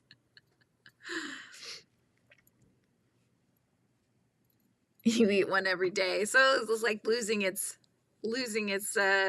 excitingness. That's not a word, but you know what I mean. Last time we ordered pizza, I ordered a supreme pizza, you know, the salad pizza, so it's healthy anyways. And you got a darn plain cheese, no sauce pizza. Oh no. The supreme came and it was just a cheese pizza with no sauce. That's awful. Right? PBJ, it's always a safe bet. You can't go wrong with that. My son and his family are trying to move back home from Montana to Texas, but need a little help. So I'm raffling a refurbished Cabbage Patch doll on my channel. Tickets were $5 each and no sales yet. Okay. So if you can put the word drop in the chat, Nightbot should put your channel down so people can find you. And they're just $1 a ticket. Trying to get help for gas, at least, yeah. So it's a refurbished Cabbage Patch doll. We're going old school, you know. I had them, but do they even sell them anymore? I think they do. The newer versions, right? I know, Michael. Come on. I did complain and sent pictures and no refund. No refund or nothing. Domino's let me down for the first time. Oh my gosh. I got a salad. They made us a salad. This was from oh my gosh, what's the pizza place called? Mod Pizza. I don't know if you guys have that on the East Coast. It's up here though. Anyway, so we got a salad from Mod, and it was, I kid you not, like if this was the container, right? It was like down an inch from the top of it.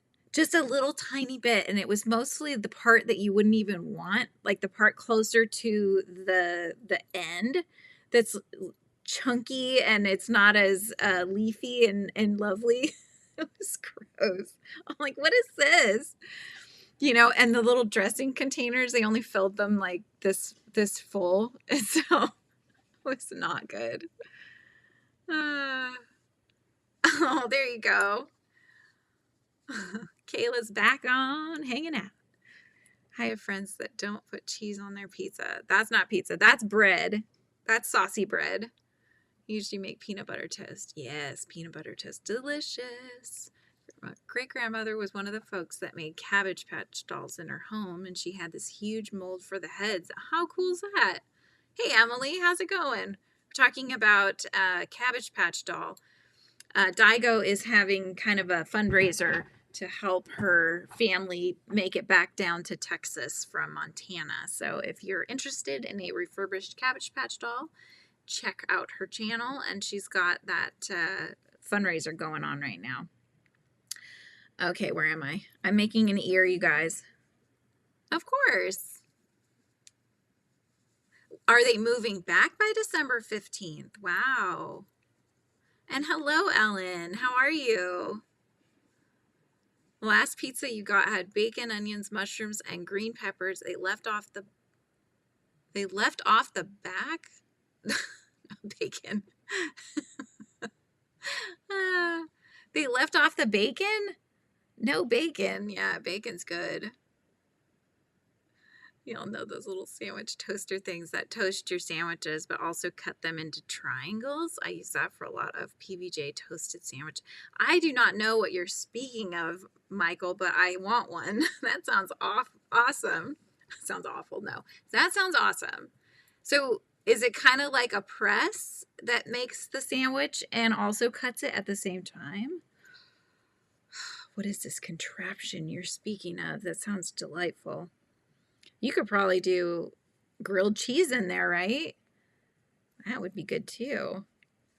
We used to do, we have a panini press, but we don't really use it that much anymore. But we used to do really good grilled cheese in there. I know you guys are all talking about food. It's making me hungry. I'm hungry for something.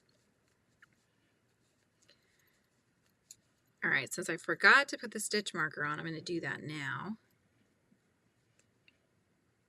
Yeah, send me a pic. Maybe I'll get that for Sean for Christmas.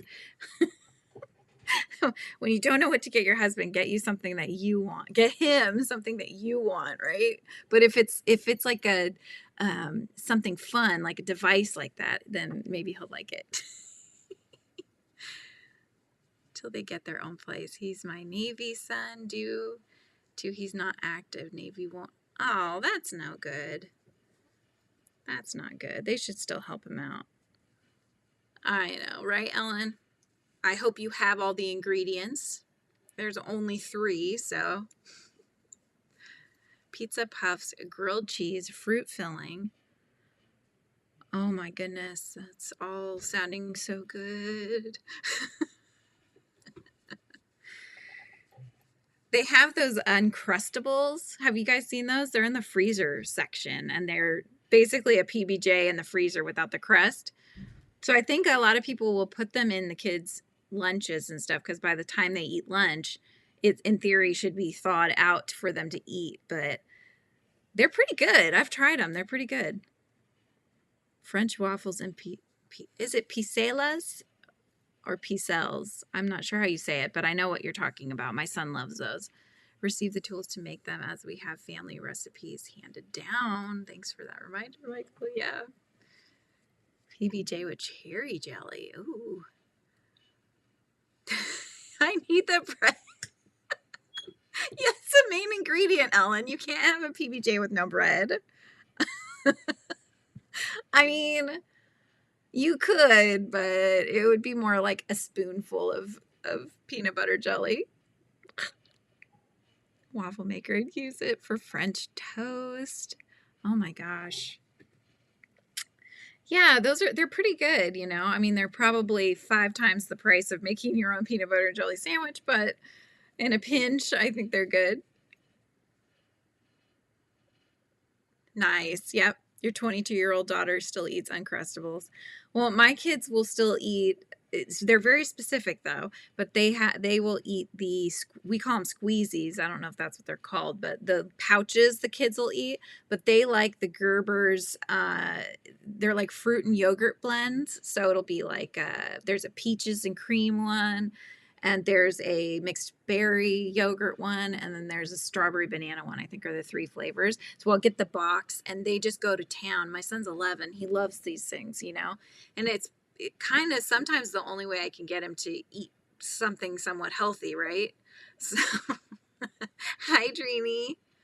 We're talking about food, and we're all getting hungry. Oh, you know what's really good, Camille?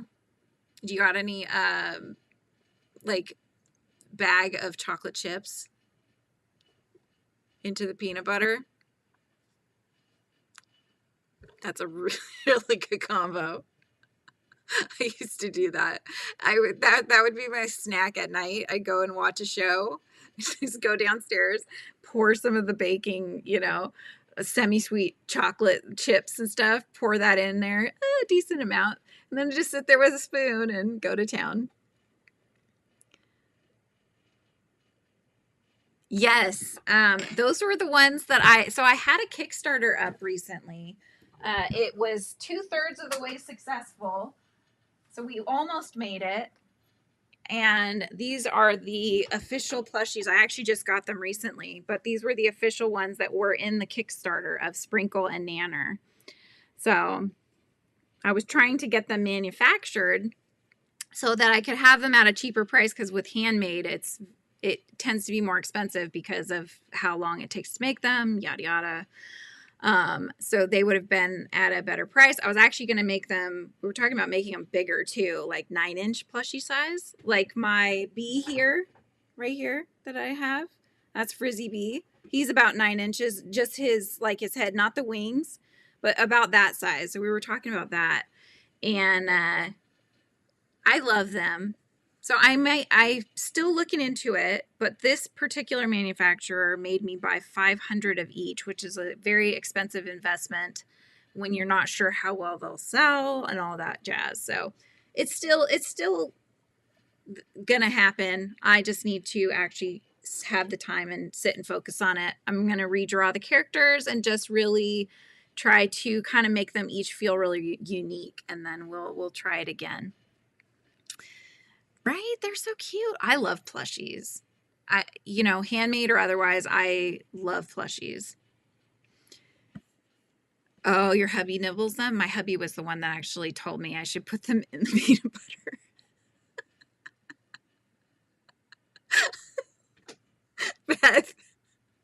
Beth is like, chocolate chips, check. Peanut butter, check. Okay, just need a spoon. Oh my gosh. One's for sandwiches and one's just for you, Michael. That's right. So funny. I'm having to go back, you guys. I was talking too much. Okay, I think I caught up. Pulner, all fruit, seedless seedless raspberry sounds good. Or jelly banana. Now I've got peanut butter jelly time, peanut butter jelly time, peanut butter jelly in a baseball bat, peanut butter jelly in a baseball bat. Anybody know what I'm talking about? Oh my gosh. Cuteness overload. That's right. Check. You get a lot of cuteness overload around here. I have a lot of tchotchkes and things. Used to get the huge tablespoon of peanut butter as a snack. Yes, my daughter will still do that. I'll find the spoons with the mostly eaten off peanut butter, like just sitting on the counter, sticking to the counter. You have 300 plushies, Kayla. My daughter's probably right there with you. Under her bed, she has a loft type bed, but instead of there being another bed underneath, it's a plushie explosion and pillow explosion. So you just kind of dive in and bury yourself in there, and then I can't find her. So take an angel food cake mix it with a regular cake mix, any flavor. Use 3 tablespoons of the cake mix, 2 tablespoons of water in a mug. Mix it up, microwave for 1 minute. Those are like those mug treats. Those are so good, you guys. What was it? Adventure Time? It's or is that who it was? Wasn't it? Who sang that? The dog? I think. Hey, coffee and fruit. Coffee to keep awake, fruit because it's healthy, right?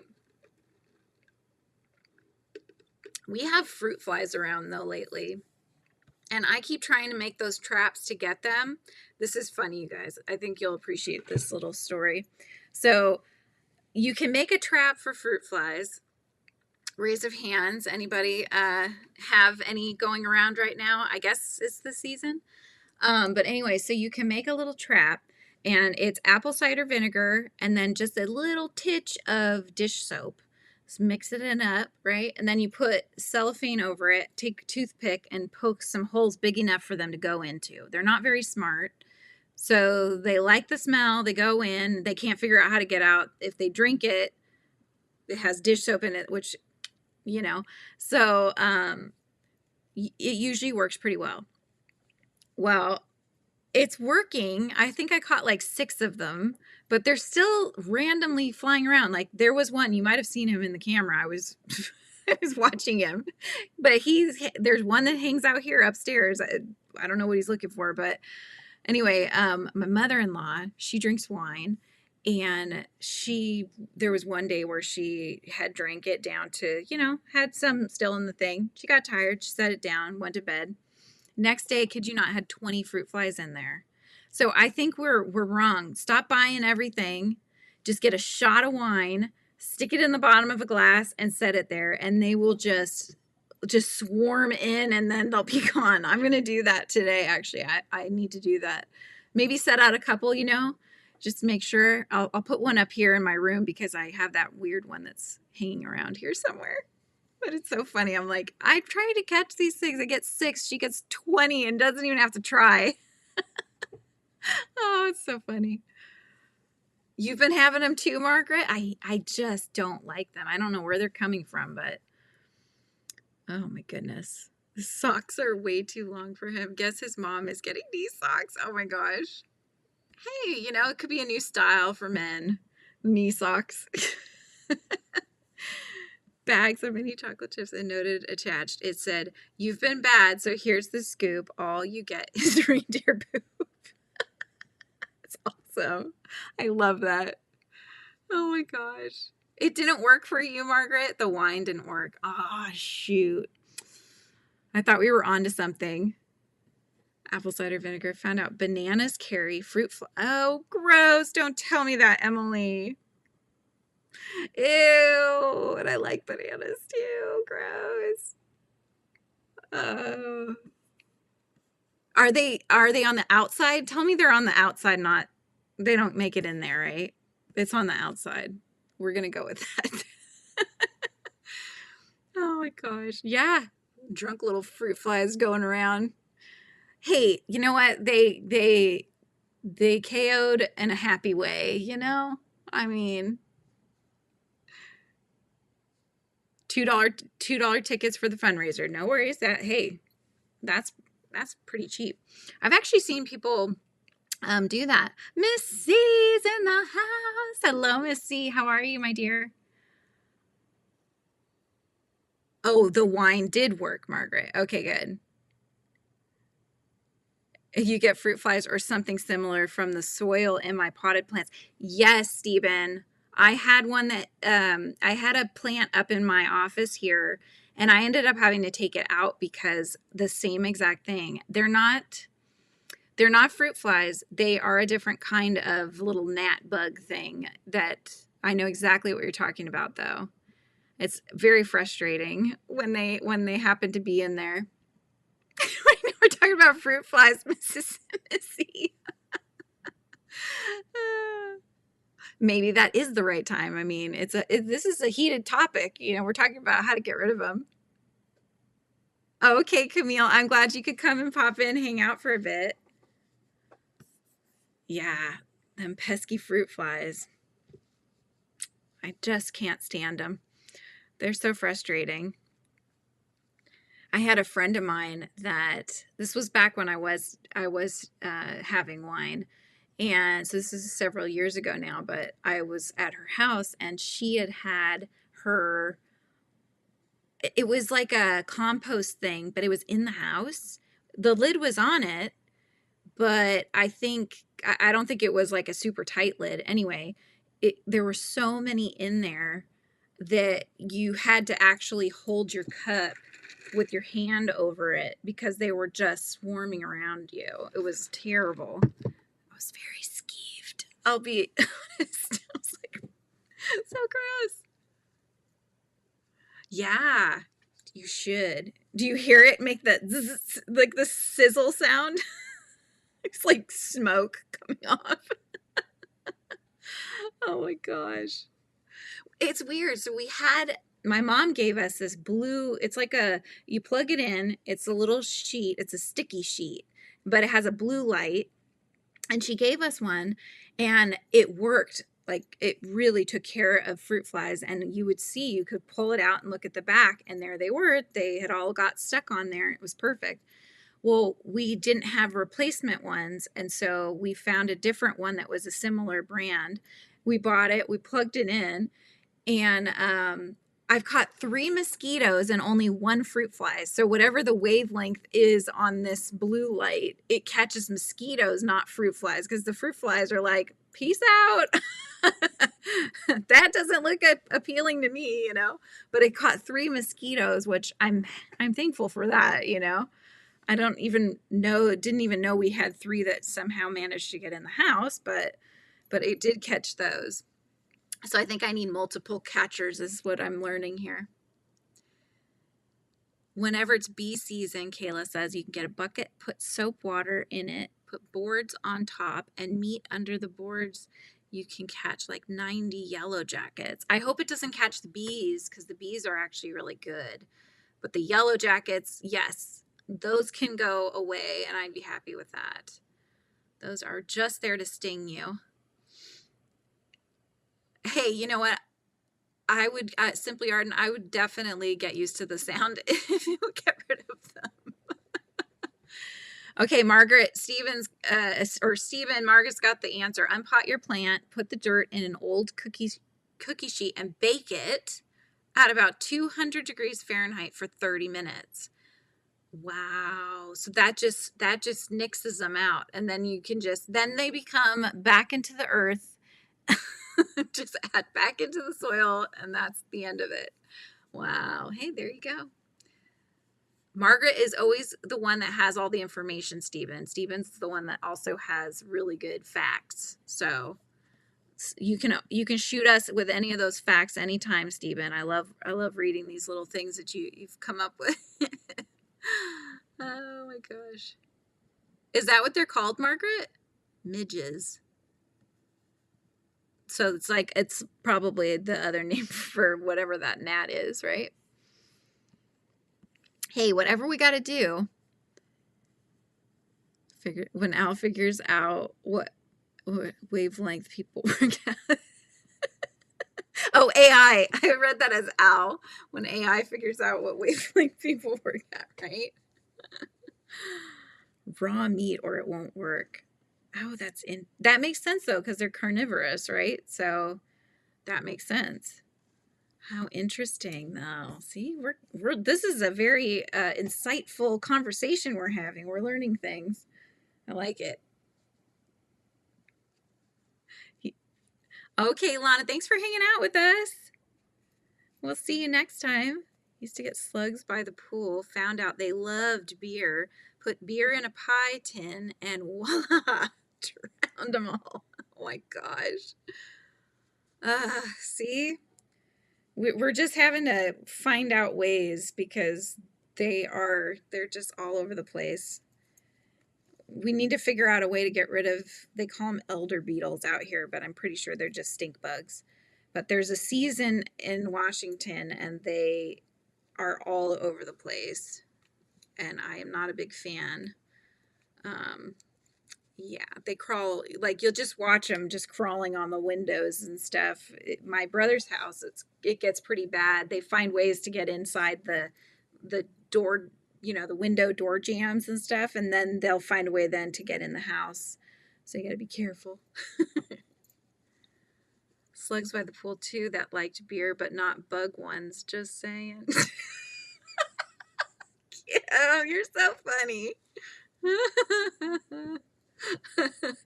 So not the same effect. Drew him right in. Oh my gosh, you guys are on fire. Oh man, that's too funny too. Wait, what am I doing, you guys? This is fun. I'm enjoying this conversation. No, was there an earthquake today? Miss C, I have restless legs very bad. And so my legs are always going. So I don't know if I would feel an earthquake unless it was significant enough to shake things more than my leg already shakes them. You had to get rid of the pool. I mean, that's the only way to get rid of the slugs, Yeah, no, I have not felt the earthquake. I remember when my sister-in-law, my husband's sister, lives, she's now up in Seattle, but she did live in Brooklyn in New York. And I remember when they got like their first earthquake, they just hadn't had one because they don't usually have them over there. But it was like this big thing. And being from California, you get them quite frequently. So it was like, that's nothing, Ropinirole is my best friend. Ropinirole. I might have to try that. I'm on something they put me on, but it's not working.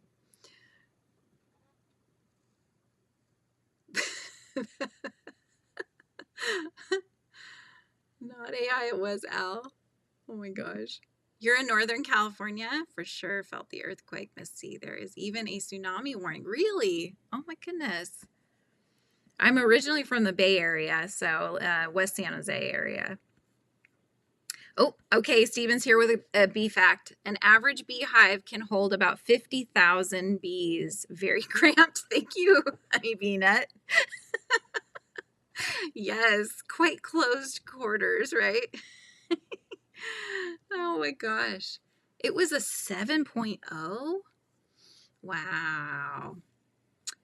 I remember, so I was a kid in the 80s, and was it 89 we had a big one in California. And I remember I was laying on the couch watching TV up on, we had like a wooden stand that our tube TV was on, you know.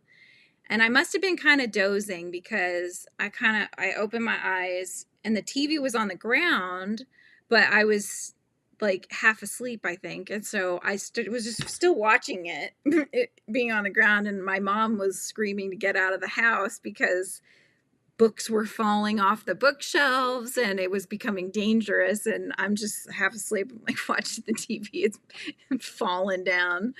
No care in the world. And my brother was in the backyard running through the sprinklers. He thought he caused the earthquake because of that. Oh, you do? In the Texas Panhandle, you get earthquakes. Wow. Canceled the tsunami warning. Nice. Panic if I get low on it. Yeah. Oh, both of mine will start going. My husband's like, Julianne, you know, I mean, it starts jiggling this whole set. If I'm over here shaking my legs, this whole thing is jiggling. So it's no bueno. Do you know the way to San Jose? I do. Max dose. Oh my gosh. Right? I know it's not fun when you have restless legs and you can't stop them from shaking and moving. You feel them when it happens. Closer to Abilene. Oh, that's where my uncle used to live. In Abilene. Better quit talking about bees because your bees in the back listening to us. I like bees, obviously. It's not yellow jacket crochet. No. It's bee, frizzy bee. That's still not far when you think about it. A day trip. Yeah. Just a day trip. I went to visit my uncle when he lived there, and I only lasted for, we were supposed to be there for 2 weeks. I lasted like 5 days maybe. I had horrible headaches from the heat. It was like 115 degrees when I was there. And my aunt had black leather seats, and she would take me to, she liked to go antique hunting, you know, go to the little vintagey shops and stuff, and peeling my legs off of, you know, kid shorts, stuff like that, and peeling myself off every time was not much fun. Oh, it keeps you up at night. I'm lucky enough that mine is mostly during the day. A little bit right before I go to bed, maybe, but it's usually okay at night. A tremor when I lived in Tennessee woke me up out of a dead sleep. Wasn't sure what it was until it did it a second time. Wow. Time for sleep. Thank you for the nice stream. Take care, everybody. Bye, Stephen. I hope you'll come back soon. Have a lovely rest. Stephen is in Sweden, you guys, so that's why he's having to go to bed. Yeah. Earthquakes and climate change, right? Am I right?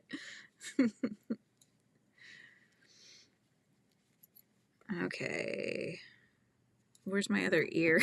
Where's my other ear? No, my cat ear. My cat ear. That's what I'm looking for. Here it is. Just double checking my size.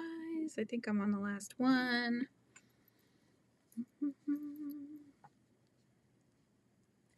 What did you do to Rita? What did you do to Rita? Did you do something? Okay, I see Rita up there.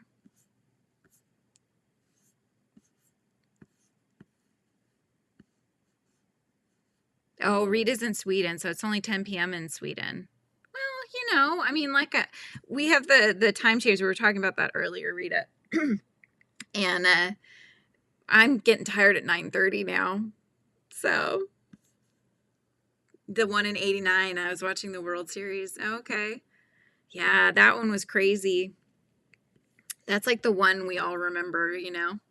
It was the biggest one that we'd ever had. Oakland A's and someone else. Were they like stumbling on the ground? I mean, I was a kid at the time, so I don't have memories of the damage and all the things that came on with it. I have memories of just being a kid and what was happening in my day-to-day. Oh, you hit her somehow. Oops. I think she's back, so I think we're good. Oop. I clicked on her and it comes up here, you guys. I didn't know that it would do that. Hey, let's see. Let's see. I'm going to try that again. I just want to see if it works a second time. How come it worked for Rita's? How did I? Oh, wait, hang on. That says add to, oh, I figured it out, you guys. See, I'm learning eCam. Cool. Oh my gosh, that's so funny. Your daughter was only a few months old, yeah. And you were 12, Michael. Yeah, I was probably, well, it was 89, right? Yeah, so I would have been 4, I guess.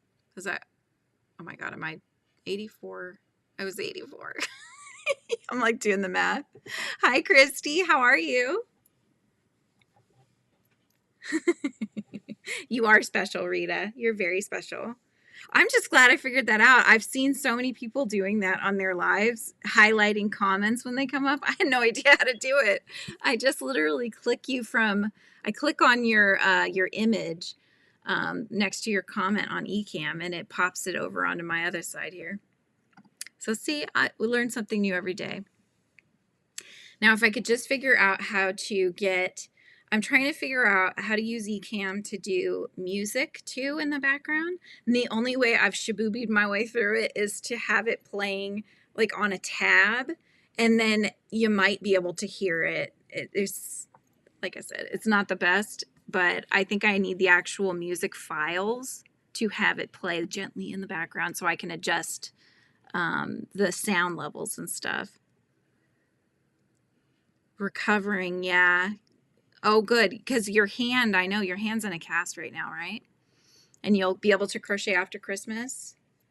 Hopefully it's not too painful when you get to the point of being able to do that, though. I actually think I need to stop just counting to see 1, 2, 3, 4, 5. 1, 2, 3, 4. Okay, I do need to finish this row. Just making sure. That's right. Well seasoned. Yes.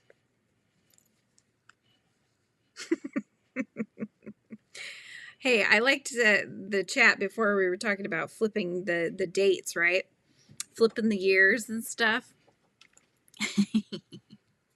Except for that would make me 4 years old, so that's not so good.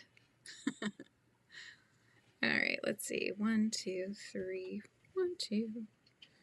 I think I need to. I messed that one up here. So let's see. 1, 2, 3, and 4. All right. So just made a PBJ because that's what we were talking about. Oh, and good. You have the bread. You have the sourdough bread. I think Camille was missing the bread. Are you taking off, Margaret? We will see you later. Oh, yeah, rotator cuff surgery. That's right. I think I told you last time my mom had that done on both shoulders. You use KindMaster to edit, and it allows to adjust volume on music. I just can't I can't filter to play it through eCam. And when I try to do that and set this other like audio source to doing that, this is probably boring for a lot of people. I'm so sorry. But it made me echo because it's listening to me too. It's not filtering out what audio source I want. So I'm going to have to Google or watch some YouTube videos, figure that out. 3 years shy of being antique. Turkey burger. Ooh, I like turkey burgers better than regular burgers. That sounds delightful. That's what I had actually last night. All right. Not vintage. That's right. We're vintage. I like that. 1989. Oh, turkey burgers. Okay. Yes. Hello, Miss C. Okay. I'm just checking, make sure I didn't miss anything. I was like, it goes fat. Hang on. I missed something fast. That makes sense. You too, Ellen. Thanks for hanging out. Thank you for hanging out. I'll try not to burn my kitchen. Yeah, please don't burn your kitchen down, Margaret. Please, please, please. How are your sun bunnies coming, Miss C? Miss C is trying to get 100 plushy sun bunnies crocheted, or having people make them and send them to her. So what number are you at now? 2, 3. I know Kim's going to do some on her Addie, which is going to be cool. Some buddies, right? Her Addie Gurumis. Those are so cute. I keep forgetting to email you, Kim. I still want that one. Rue. I want Rue because she's too cute and she just needs to be mine. You're at 45 now. There you go. Are you including the ones people are telling you that they're making, or are you only including the ones you have in hand? That's great, though.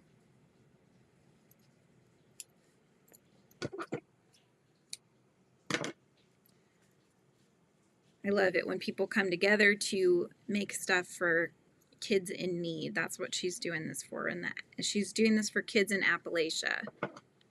Or is it the Appalachian Mountains or Appalachia? Geography is not my strong subject, people. Thank you, Kim. Is it the Yummy Cats? No, it's not. Are you talking about what Miss C is doing? No, hers are some bunnies. They are little plushy bunnies with long ears. And I don't know if it's Miss C. You can let Christy know if it's your pattern or if it's somebody else's pattern. And you can probably get in contact with her even if it's something you're interested in. Good. How are you doing? Okay, we had this conversation, didn't we? It's Ricky, right? Ricky? How are you? How are you? Yeah, so they're very cute. They're super cute little things. Only the ones that have been photographed have name tags and bagged and boxed. Okay.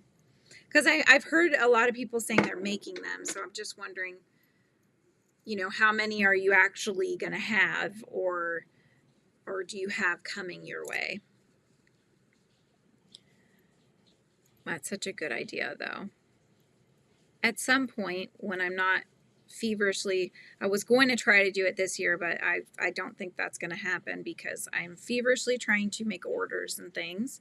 And it sounds like as I was live, I had another order come in. So again, feverishly making orders. But when I'm not doing that, I would really like to do some sort of auction type thing where I'll raffle off some of the plushies and then the money would go to a charity, a children's charity. So that is in the future, but it's definitely something I would like to do. I just have to figure out the logistics of that. Okay, so it's your pattern and you're giving it for free to anyone who wants to make one for anyone. So if anybody's interested in making some bunnies, they're crocheted plushies and they're very cute and adorable, and Miss C is collecting them for the kids in Appalachia. So if you're interested, please get in contact with Miss C. Miss C, can you put the word drop in the chat, and Nightbot will put your channel up so people can find you.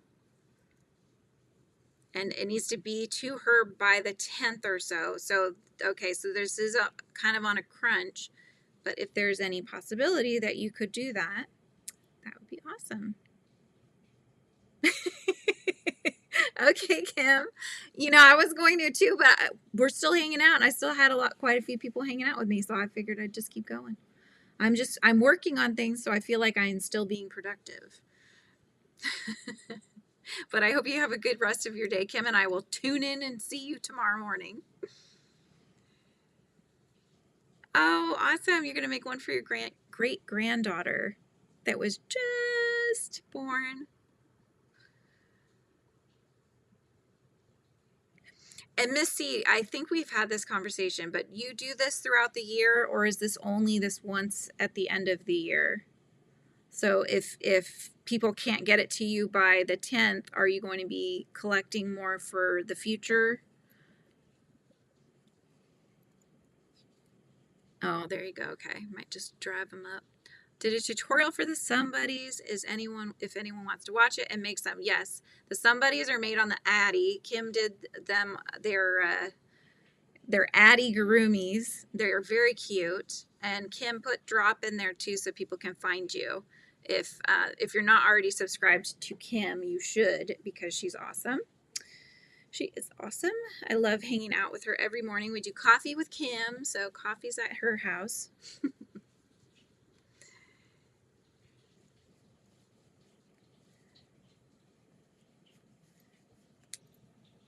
All right, so what I'm doing now is I've made the ears, I made the feet, and I made the head, but I need the yarn to make the face. So knowing that I had another order for another Piper, I'm starting another head.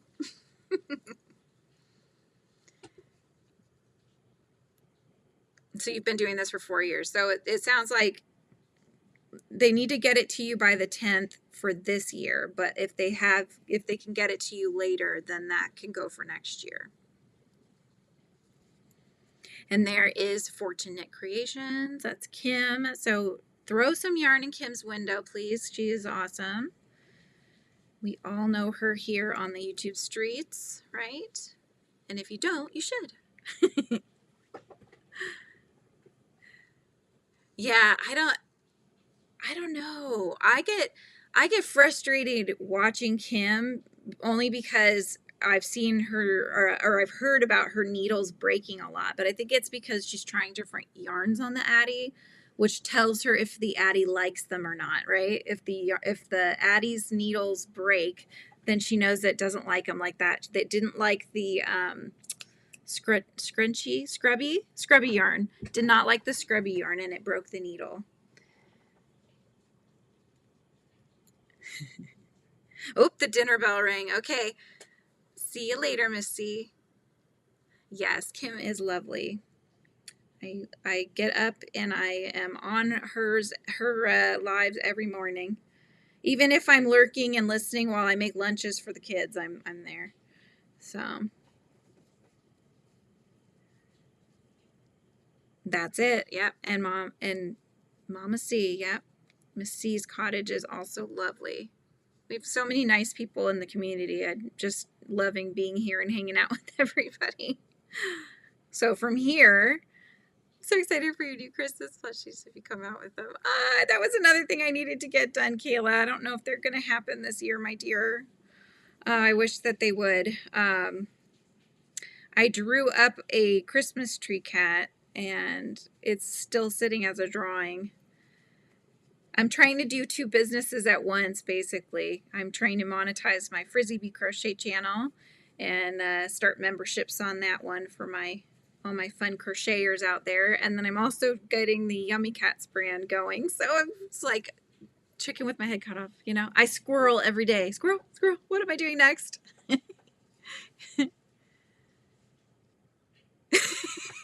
Guys are making me blush. Keep going, go ahead. Keep talking. Oh my goodness, I love it. Yep. I know. I had all these plans, Kayla. I really did. And I was talking about I doodled up like a gingerbread cat. Oh, I had all these things thinking you would make it Christmas tree. Yeah. I know. We'll see if I have time. But the problem is that even if I had time to design one, it's not going to be able to get to people in time. You know what I mean? Coincides with the time little one comes home from school and I've been busy. I am back watching though. Oh, good. Yeah, I know. We all have our daily lives that we gotta do too, you know. So we understand when you can't always be in the lives, but it's nice when you're able to catch them and such. I feel like that too, because I'm not able, sometimes I just don't get the notifications. That's the problem. It's not that I'm busy. It's just that I'm not getting that notification. So now if it's somebody that I try to be on their lives all the time as much as possible, I make sure that it's not only about hitting the notification bell. If you click the bell, there's one at the top that says all, and that will get you all the notifications, not just whenever YouTube feels like giving them to you, you know? So that's what I've been doing, as when I can remember to do that. But yeah, every time I'm like, I'm not getting notifications, I'll go and look, and I've hit the bell, but I haven't actually hit the all button, and that's what was the issue with it. So. What? Oh, okay. You get them, but it's afternoon in Sweden. Okay, so you're in Sweden as well. I've been finding a lot of people from Sweden since becoming friends with Shy. So she's in Sweden, and then I've met several, well, met through the YouTube streets, but I've met several people from Sweden as well.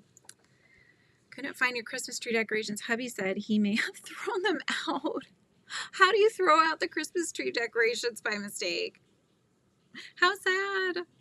I think you need to go shopping then. Just enjoying my crochet and knit and all my other crafting and fun. Haven't gone live yet. Saw a lot of drama in the YouTube street, so it put me off. Yeah, no drama here, please. No drama. I don't like drama either. I'm all about just hanging out, having a good time. We don't need to be like getting on each other and stuff like that. As soon as the Christmas Yummi cats come out, I'll probably be the first person to get one if they come out. So even if they came out, it could be Christmas in February, right, Kayla? Or Christmas in July. Isn't that when people do that? Christmas in July. Kim, I thought you had to go, and here you are. No, I'm glad you're still here. Is your hubby's name Grinch? Aww. You got laid off from work and the surgery. Both parents passed away and my best friend all in a few years. Life can change in an instant. It sure can. Yes, it sure can. I'm sorry to hear all of that, though. That's sad. Yep. But it can also change for the better in an instant. So, just got to stay positive. And if you do decide to do a channel, I mean, that can become your thing too. So there's lots of different avenues, right?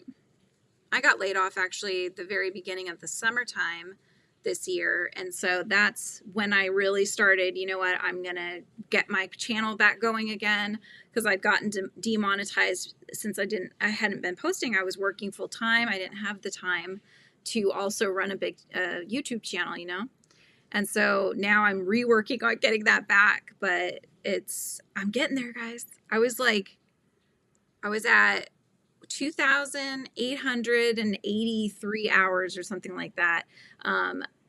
YouTube hasn't caught up yet on the earn tab, but I'm almost to the point of getting memberships going. So I'm really excited.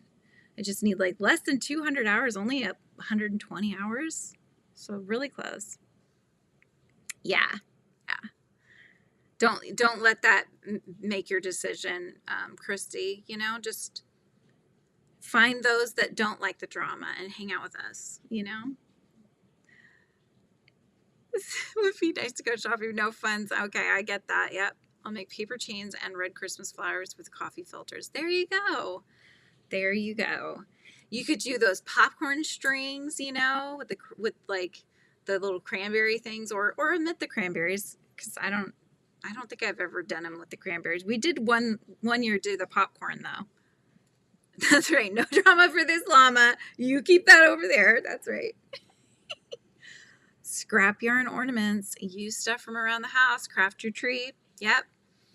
Got some clothespins. You can make little reindeers. I remember doing that and making a picture frame with one sticking on the front there.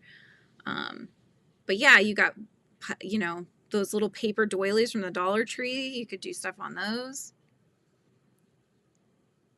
Thank you. Yes, Ricky. Yes. Get me monetized again. That's right.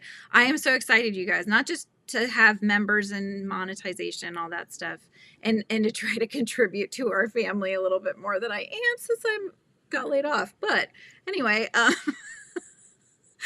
basically, like, I want to get my Frizzy Bee shop going. I've been thinking of all these t-shirt designs and mugs and all these fun things to have my little character on, which as an illustrator and an artist is just really fun. I love doing that. You know, I love drawing. So I've been sitting there doodling things up. I've got different designs already for emojis that you get to use of Frizzy Bee.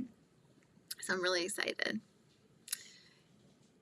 Lauren Tarish, I don't know how to spell her last name, but it's the girl that writes I Survived. Oh, the I Survived series of books. Oh, I'll have to look her up.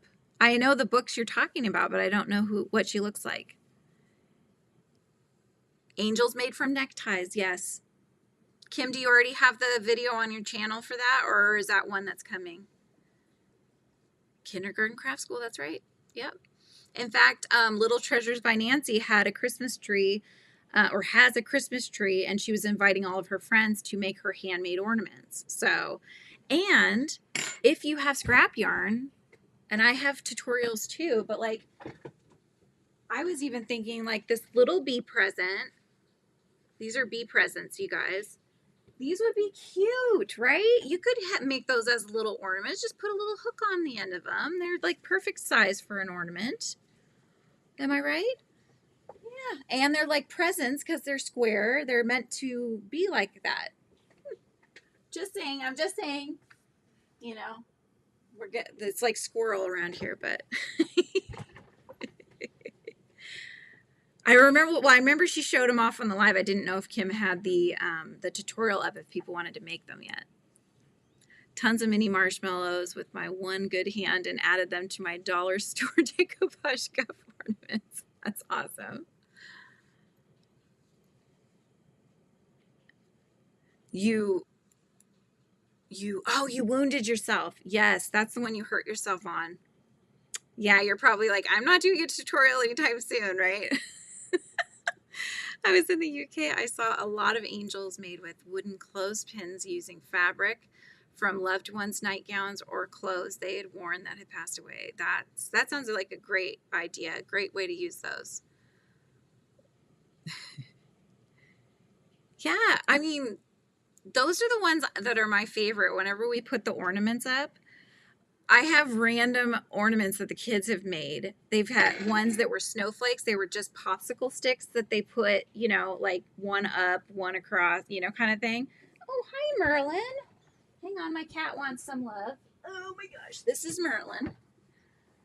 He's my tuxedo cat. He does this. He wants love, but then he doesn't. But he's purring at the same time. So, anyway. What was I saying? Oh yeah, so they would make the snowflakes, they would paint them, and then they added like glitter to them, and they are adorable, you know. Or they take the little circles that, you know, the like if you cut a tree's, the arm part of the tree, like a limb, right? And you make little slices, and then you can paint on those, and those are just fabulous ornaments. Oh my God, he's making my nose itch because his hair is flying around me. Isn't he cute? He's the one that sits right next to me every time I'm working on anything at my desk. This is his territory, right? He just hangs out. Arthur's probably behind the wall on the bed. Yeah, he's I'm going to do stuff for the members too. I'm going to have some Merlin and Arthur things. Somebody was saying Merlin should have a wizard's outfit on and Arthur should have like a sword or something. Some little cartoony characters of them. Did you want to get off of me or no? See, this he secretly likes to be held. Arthur loves to be held, and he's a mush. This one though acts like he doesn't, but then when you actually get him up onto you, he'll like kind of put his claws in gently and just sort of enjoy it, you know? He's my supervisor. Yes, he's my supervisor. That's right. Crochet small snowflakes, hearts, and other small stuff to have on the tree. That's right. I bet, Kim. I bet. I'm reading backwards. Sorry, you guys. Yeah, or like invite I don't know if you have a big friends system out there. Invite your friends to make you handmade things for your tree, you know, just like Nancy did.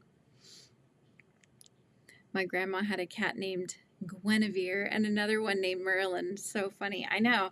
We had thought about that if we got a girl that we would name her Gwen or Guinevere, and we got a boy, so we're like Arthur. Now we've got both, and it's perfect. Although I call him Archiekins. I don't know why. Um, I think it came from what is it, the Archie show that came out a while ago. But yeah, it's just one of my weird things I do. Also had a hedgehog that used to come to her back porch daily for a saucer of milk. Oh my gosh, she had soaked bread. His name was Harry. I love that. An actual little hedgehog? Like, I mean, I know that they come from the wild, but you know, you always see them, people have them as pets and stuff, but that is adorable. Come for a little saucer of milk. Please, please, have some milk and a little saucer of milk and soaked bread. You want to get down? Oh, he's just like not, no, I'm good. My mom used to feed the squirrels peanuts from her, like, and this is back in California, but she would feed them peanuts. And I kid you not, they would wait at the door, the back door in the morning. She'd come out and they'd be like right there at the window. It started freaking her out. Oh, okay. UK, that's where you get the hedgehogs from. They're so cute. My mom loves hedgehogs, so she's got all the little hedgehogs and gnomes. It's like her thing. I've been watching this gal, and she's been making these little characters out of, she uses aluminum foil, tape, scraps of like, she'll take, you know, paper towel, she'll rip the plies apart and then dip them in glue, and basically like some sort of a almost paper mache-ish, but once it dries, it's better to paint on than the masking tape would be. So it's foil, tape, masking tape, and then the paper, right? Then you paint them, but you're building up these little characters. She makes hedgehogs. She took 20, it was like a 20-year-old brush that was made out of horsehair, clipped the bits off, and was like gluing them on and made this amazing little hedgehog out of it. I'm like, I want to do that, but that's a labor of love right there. That is a labor of love. Oh my gosh. You don't want me to do anything right now, huh? He's like, nope, this is it. That's all she wrote. I've been claimed. You have this rare silk heron where I live that usually does not live in these parts. I go there a few times a week to just watch this beauty. Oh, that sounds amazing. Scandish home. She has all mushrooms and woodland inspired items. Yeah, she would. She was on a fox kick for a while, but now she's collecting more of the hedgehogs, and gnomes are their thing. So my face is itchy because his hair is flying everywhere. Yeah, there was a place in California. There were so many places to go there. I feel like there's not as many where I'm at now, but we would go to this Japanese garden. My friend and I would take our kids. This is when my son was very small. And it basically had this beautiful heron that you would just watch it stretching out its wings and stuff. And it was by the little pond that they had there. You could feed the koi fish and do all these fun things, but the birds were just phenomenal. You just sit there watching them. Merlin is kind of like my puppy. She does that too. Yes, Merlin is hanging out with me here. Oh, I'm on my live. Oh, thank you. Oh, I got a package. Sweet. I don't know what I ordered, but I got something. Yay. Squishy, whatever it is. Did I get? Oh, I know what it is. It's a Kickstarter that I backed, you guys. Should I open it? I think it's from a gal, I believe her handle is Hartel Designs. She had a Kickstarter for frogs, for frog plushies, and I backed her Kickstarter, so it was successful. She got all 4 of her frog designs. This is when I was doing the Yummy Cats one. We backed each other's projects and stuff. Kim, you're still here. You can't leave, right? So you got to pick. Hers were fruit flavored. So this is why she reached out to me and she was like, hey, it'd be fun. We can, you know, support each other, whatever. So she supported mine and I supported hers. Hers was successful. She got all 4 of them designed. So she had the strawberry one, blueberry, kiwi, and watermelon. Those were the 4 frogs. So, of course, my daughter chose. Oh, it's so cute, you guys. Hang on. So it comes with how to keep your plushie nice. Manhandle it, basically. You got to squish them up good. Hope you love your new plush. Yes. Okay. So let's see what else it comes with. It comes with the name. So this is Berry. Can you guess which one that I got? I think you can kind of see them. So Berry comes with, they each came with their own little bracelet. So I got Berry. Oh my gosh, it is so soft. I am going to ask her who her manufacturer is. Oh my gosh. Yeah, Hardtail Design. He's a strawberry frog, you guys. Look at how chunky he is. He's so cute. Wow, she's even got a little tag. Hardtail Design Berry. What's it say? Gives his name. Oh, it even tells, oh, this is for any age. That's what it's saying. I thought it was saying what his age was. I thought it said 4, but I can't read. It's 0+ because all the details are stitched, you guys. I'm plugging her. This is Hardtail Design. Where is it? Here it is.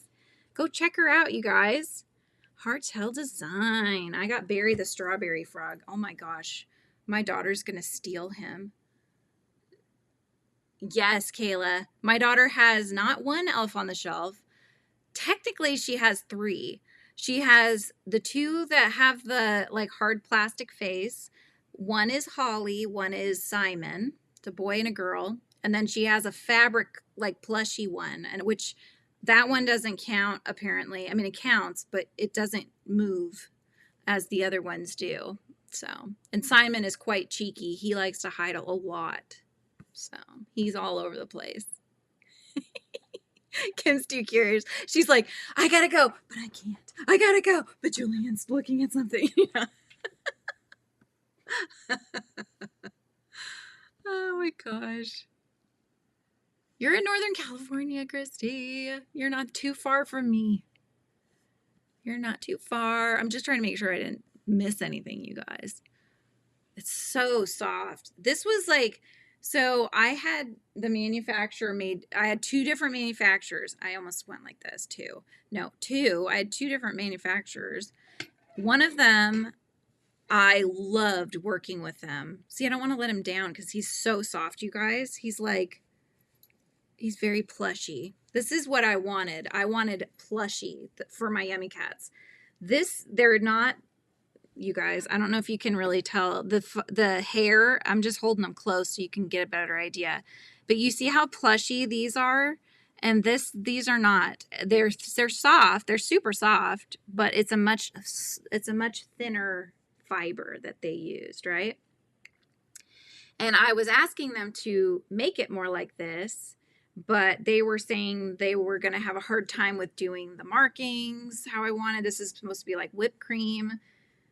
So they had said it wasn't going to happen. But the other manufacturers, which the faces were not as cute, but they were not as long of fabric as this one is, but they are longer. So you can kind of just see the difference. See, this one's a lot more fuzzy. So this would work too. I really liked this one. But the manufacturer was saying that they couldn't guarantee that the stitching, if they did stitching, would always align. So if you ever look into manufacturing anything, this is what you're going to come across, right? There's a lot of, you have to do a lot of sample making and back and forth to try to get it just how you want it. And I'm not going to mass produce something unless it's like really, really good quality, because I don't want to, I'm not going to put something half out there. I didn't say it, you guys. I didn't say it. Hi, Jackie. Hello. You want one, Kayla? Just look her up, okay? Let me see. Hang on.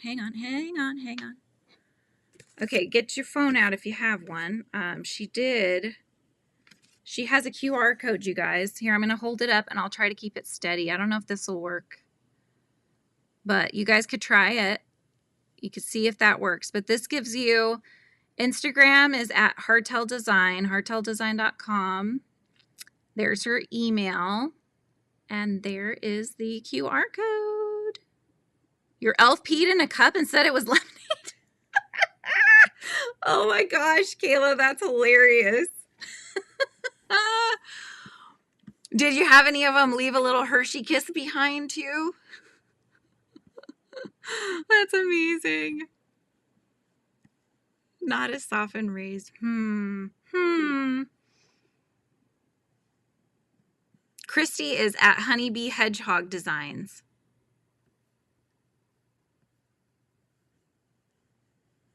I am going to watch the live while making a Yummy Cat design for you. Oh, I love that.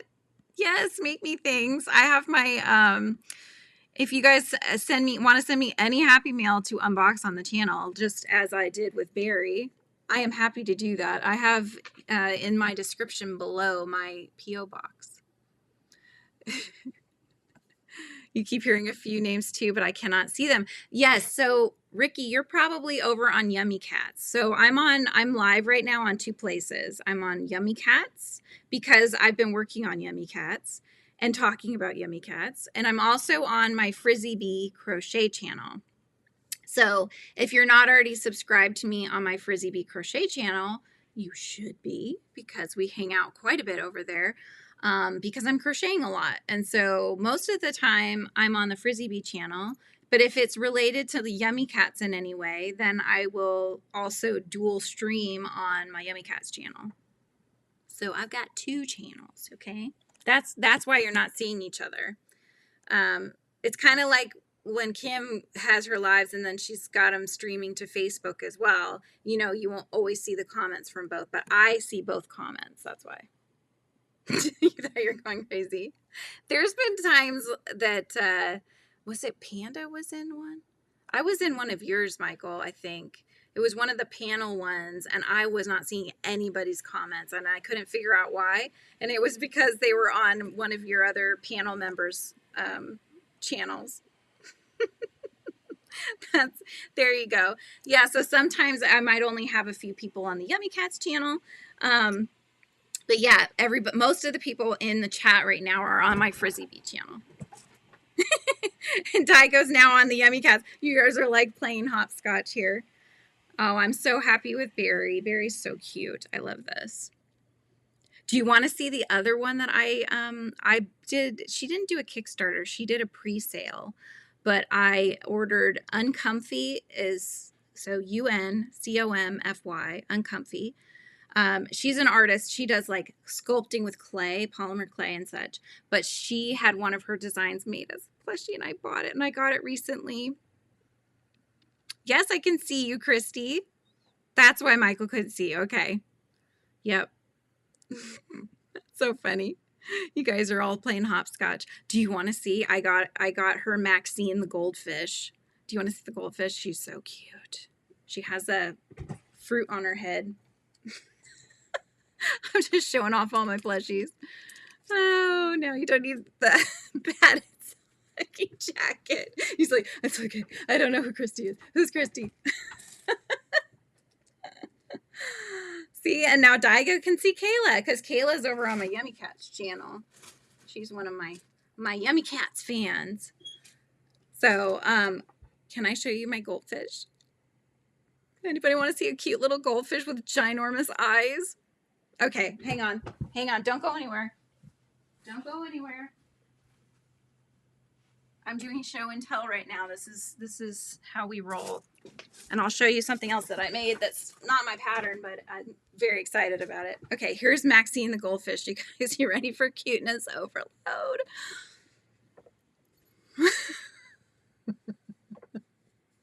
So she actually gives you instructions to put it in the dryer for like 20 minutes because she's like vacuum sealed, you know? So she came out and she's like, oh my God, I've been stuck in there for ages. Look how cute this, look at the face, you guys. I can't. Just keep swimming. Oh my gosh. I just can't. I'm such a kid, you guys. I'm such a kid at heart. I don't know what I'm doing anymore. I mean, I think I get more excited about these than my children do. You know? It's adorable. It's a pillow. I mean, it's a goldfish with huge eyes. I mean, yeah, you can't go wrong, right? She's so cute. Yeah, so she had pre-orders a while ago and then they sold out and I was like, "Oh my gosh, I just need one of her in my life." And she showed off the different, you know, I will not call them I'll spell it so they don't hear REJECTS's. I will not call it out. They can hear me. But anyways, so she was showing off all the different ones. I mean, some were huge and they were very wonky donkey, you know, and then there was Maxine and I was like, oh my gosh, I need her. So she did a second round of pre-orders. I'm like, yeah, she's coming home with me. The north end of the south swimming fish does nothing for me.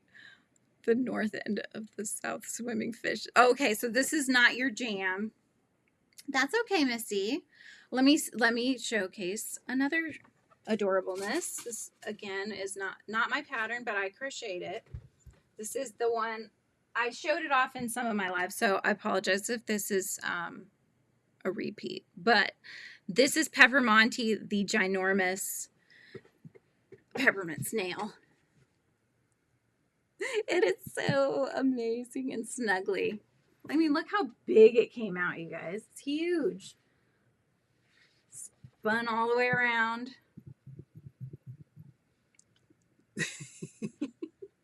Yeah, so this is Garden Hoe Market.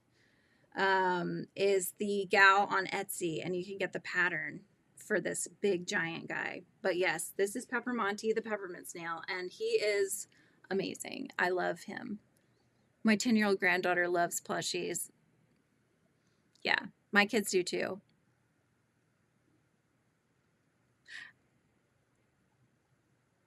Okay. Yeah, fill me in later, Michael. I think I might know, but yes. Yeah, Ricky, do you crochet or no? But this snail is amazing. It's a labor of love too because it's so big.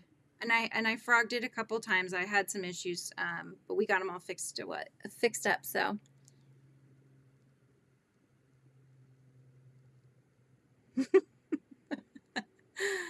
he could come out at Christmas time, and you could have a big red bow to his neck with bells. Yes, yes, exactly. Yeah, yeah. So this was meant to be a pillow for Christmas. That's why that was predominantly my reason for making it was because I needed more Christmas pillows, and I'm like, well, why don't I make my own? And so yeah, I was like, okay, this Shy, my friend Shy, who came on the channel for an interview, you guys, you should watch it if you didn't. But anyway, so she told me about it. And so I went and grabbed the pattern and I finished mine first, but it's only because she ran out of stuffing. Poor thing. I'm like, if you didn't live in Sweden, I have 10 pounds of stuffing in my garage that I would be happy to share, you know? But, oh, no worries. I will be at your live, Michael. We're playing live hop today. So I will see you over at your live very shortly here. I don't have a tutorial, Ricky. Maybe, you know, I'm going to have her actually, she's already agreed to come on my In the Hive series that I started with Shy, who I was talking to you about. So she's going to come on the channel and we can, you know, ask her all the things that we're curious about. All of her things are snail related. So she changes how the shell looks. She'll do collections. So she has like a Christmas collection, and it's got like a little mug of cocoa. There's one that's called Timbert, and it's a like upside down tree on the back. So they're all themed, right? And then she's got a fall series of snails, but they're all the patterns with images. So she does more pictorial, not I don't think she has a YouTube channel. So if it's something that she would want me to help her with, I can always do that, but it's not my pattern. So that would definitely be something I'd have to talk to her about. But yeah, I'm sure that there are a lot of people that would love to have tutorials. So maybe she will do one, you know? Yeah, so cute. Okay, what did I miss? Daigo says she's into anything pug. Yes, pugs are one of those. They're so cute, but they're also like, I don't even want to say, they're kind of like the ugly cute, right? Kind of like a bulldog or anything else. Sometimes the eyes are all over the place, but it's like part of what makes them endearing to people. Oh my gosh. Okay. So Michael had to leave. All right, I have a sign off. Emily's taken off. No worries. Thank you so much for coming, Emily. It was nice to have you here. See you next time. And I think I saw you making that. Yes. Yeah, so I had trouble getting the colors to line up. And no, I did not see your snail, Miss C. So I would love to see your snail. The pattern is available, Ricky. It's at let me see. She's on Etsy. And so if you go to Etsy and you look up Garden Home Market, I'm putting it in the chat, and Peppermonte Snail is the name of that one. He's the big old Peppermonte snail. I totally lost my train of thought, you guys. Yes, the colors. So it was because there was one part on the pattern.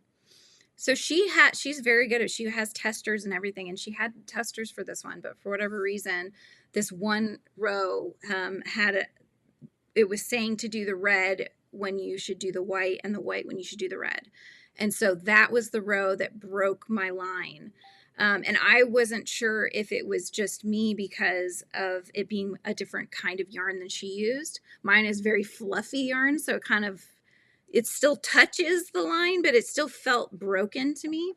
And so I tried it twice and I could not, it just wasn't right. And so I messaged her. That's how I started talking with her. I messaged her and she was like, oh my gosh, I am so glad you let me know. And we fixed it. I redid it and it was perfect. So it wasn't even the numbers. It was just the way she has the pattern. She underlines the ones that you need to do in red and doesn't underline the ones that you do in white. And so that was, the underline was under the wrong number. It was such a tiny little thing, but it broke the line for it. So no worries. Nice chatting with you too, Christy. I hope you can tune in again next time and hope your hand feels better. But yeah. I'll probably sign off here in just a few minutes, and that way there's a little bit of time before everybody else. I know there's quite a few lives going on in about an hour or so, so we'll just hang out here for a little bit longer. Yes, it's the ugly cute. You gotta love dogs like that, right? Like the hairless dog that's got like only a little bit of frizziness on his head and then bug eyes, but he's missing hair everywhere else, you know? Or the Bingus cat, as my son likes to call it, the hairless cat. Which was originally why I made Sprinkle, you guys. But it wasn't Sprinkle. It was going to be a Bingus cat or a hairless cat. And then when I was looking at it in the colors, and I thought, you know what? That reminds me of birthday cake ice cream. And so that's when the Yummi cats came about. Yeah, saved it. I'm not allowed myself to start anything new at the moment. You've got too many things on your hooks, Ricky. What are you working on? I wanted to. I tried to get in on her last testing call, which was for the smaller Christmas line that she had, because at the time I didn't have any orders and I was had some projects, but I was like, I just need these in my life. I need these snails. And so, yeah, but she had so many people. She had like 400 people want to be her tester. So I didn't make the cut. Maybe next time though, you know. I told her, I'm like, anytime you need a tester, let me know. I'm happy to take a look. I catch like random things like that, you know. It's not the only pattern I've caught stuff on, and sometimes like when I did the high crochet, the I don't know if you guys remember the lotus fan. There was a typo in that pattern too. And it was not a big thing like on its own, but the problem was it made you lose a whole leaf because of the count being off. And so when you're trying to stretch it around the fan, the metal of the fan, it wouldn't stretch around. It was just way too tight. And so I had to completely frog it back down to where the green leaves were and then redo that part. Too many blankets, a cobweb top, sweaters for my dog that is too cold in winter, socks, and way more than I'd like to admit. I know, I'm right there with you. I have so many projects going. I have like the projects that I'm working on, like I actually have them in bags around me, and then I have the projects that are in the closet that I haven't been working on, but need to be worked on and need to get finished. So I'm right there with you. I'm pretty sure I probably got over 20 whips that need to be finished. It's kind of a problem. And then what do? I buy more yarn and I start another project. So is what it is, but we'll get to them, right, Ricky? We'll get to them eventually. I like to think anyway. Oh my goodness. Well, anyways, we've been going for 3 hours, you guys, and I had that hour live ahead of time. So it's been a 4 hours live. And I haven't eaten lunch. It's 2 o'clock for me. So even though I know there's 18 people here, if you guys haven't subscribed, please subscribe to my channel, the Blvd Crochet channel, where I do crocheting and I have lots of chat hangout sessions. We drink our coffees and do that together. Or over on my Yummy Cats channel, if you love my little ice cream flavored Yummy Cats. I've got Doe hanging out with me right here. This is Doe. But I've got them, they're all over. Got Yummy Cats out my ears, you guys. I love them though. But anyways, yeah, check out Yummy Cats as well. Actually, Nightbot just dropped the link. It probably heard me talking. So wherever you subscribe to, I would love for you to be here with me next time I go live. And yes, we're all normal with all the things. I need to go eat. I do. I should. All I've had is a little tiny brownie this morning and a lot of coffee. I'm telling you, I survive on coffee alone. Oh, anyway, but I have had so much fun, you guys, and I can't wait to pop in again tomorrow. We'll be back tomorrow at 10 a.m. I'll be painting again. So we did our peppermint piper here today. Yes, it's been so much fun. I'd love to just keep hanging out with you guys and chatting, but I'm actually starting to get a headache because I haven't eaten anything, I think. And that's telling me that I need to take care of myself. I cannot be live all day, even though I would love to. I would love to just stay and hang out with you guys all day, believe me. But I must take breaks. So that's what I'm going to do. And I will be back again, like I said, tomorrow. We will have day 6. So we'll pick the word out from our Advent at 10 a.m. Pacific Standard Time. We'll see what the word of the day is. I'll be painting and hanging out, and we'll just do this again. So, yeah. Thank you, Missy. I'm so happy to know you, too. I love hanging out with you. Coffee as food. That's it. Coffee as food. That's got to be on a shirt, right? I'll have like Frizzy drinking a cup of coffee. It's just coffee as food. That's all I need. All right. I will see you guys next time. Thank you so much again. Don't forget to hit those likes, subscribe, notification bell, all the things, and I will see you tomorrow. Bye, guys.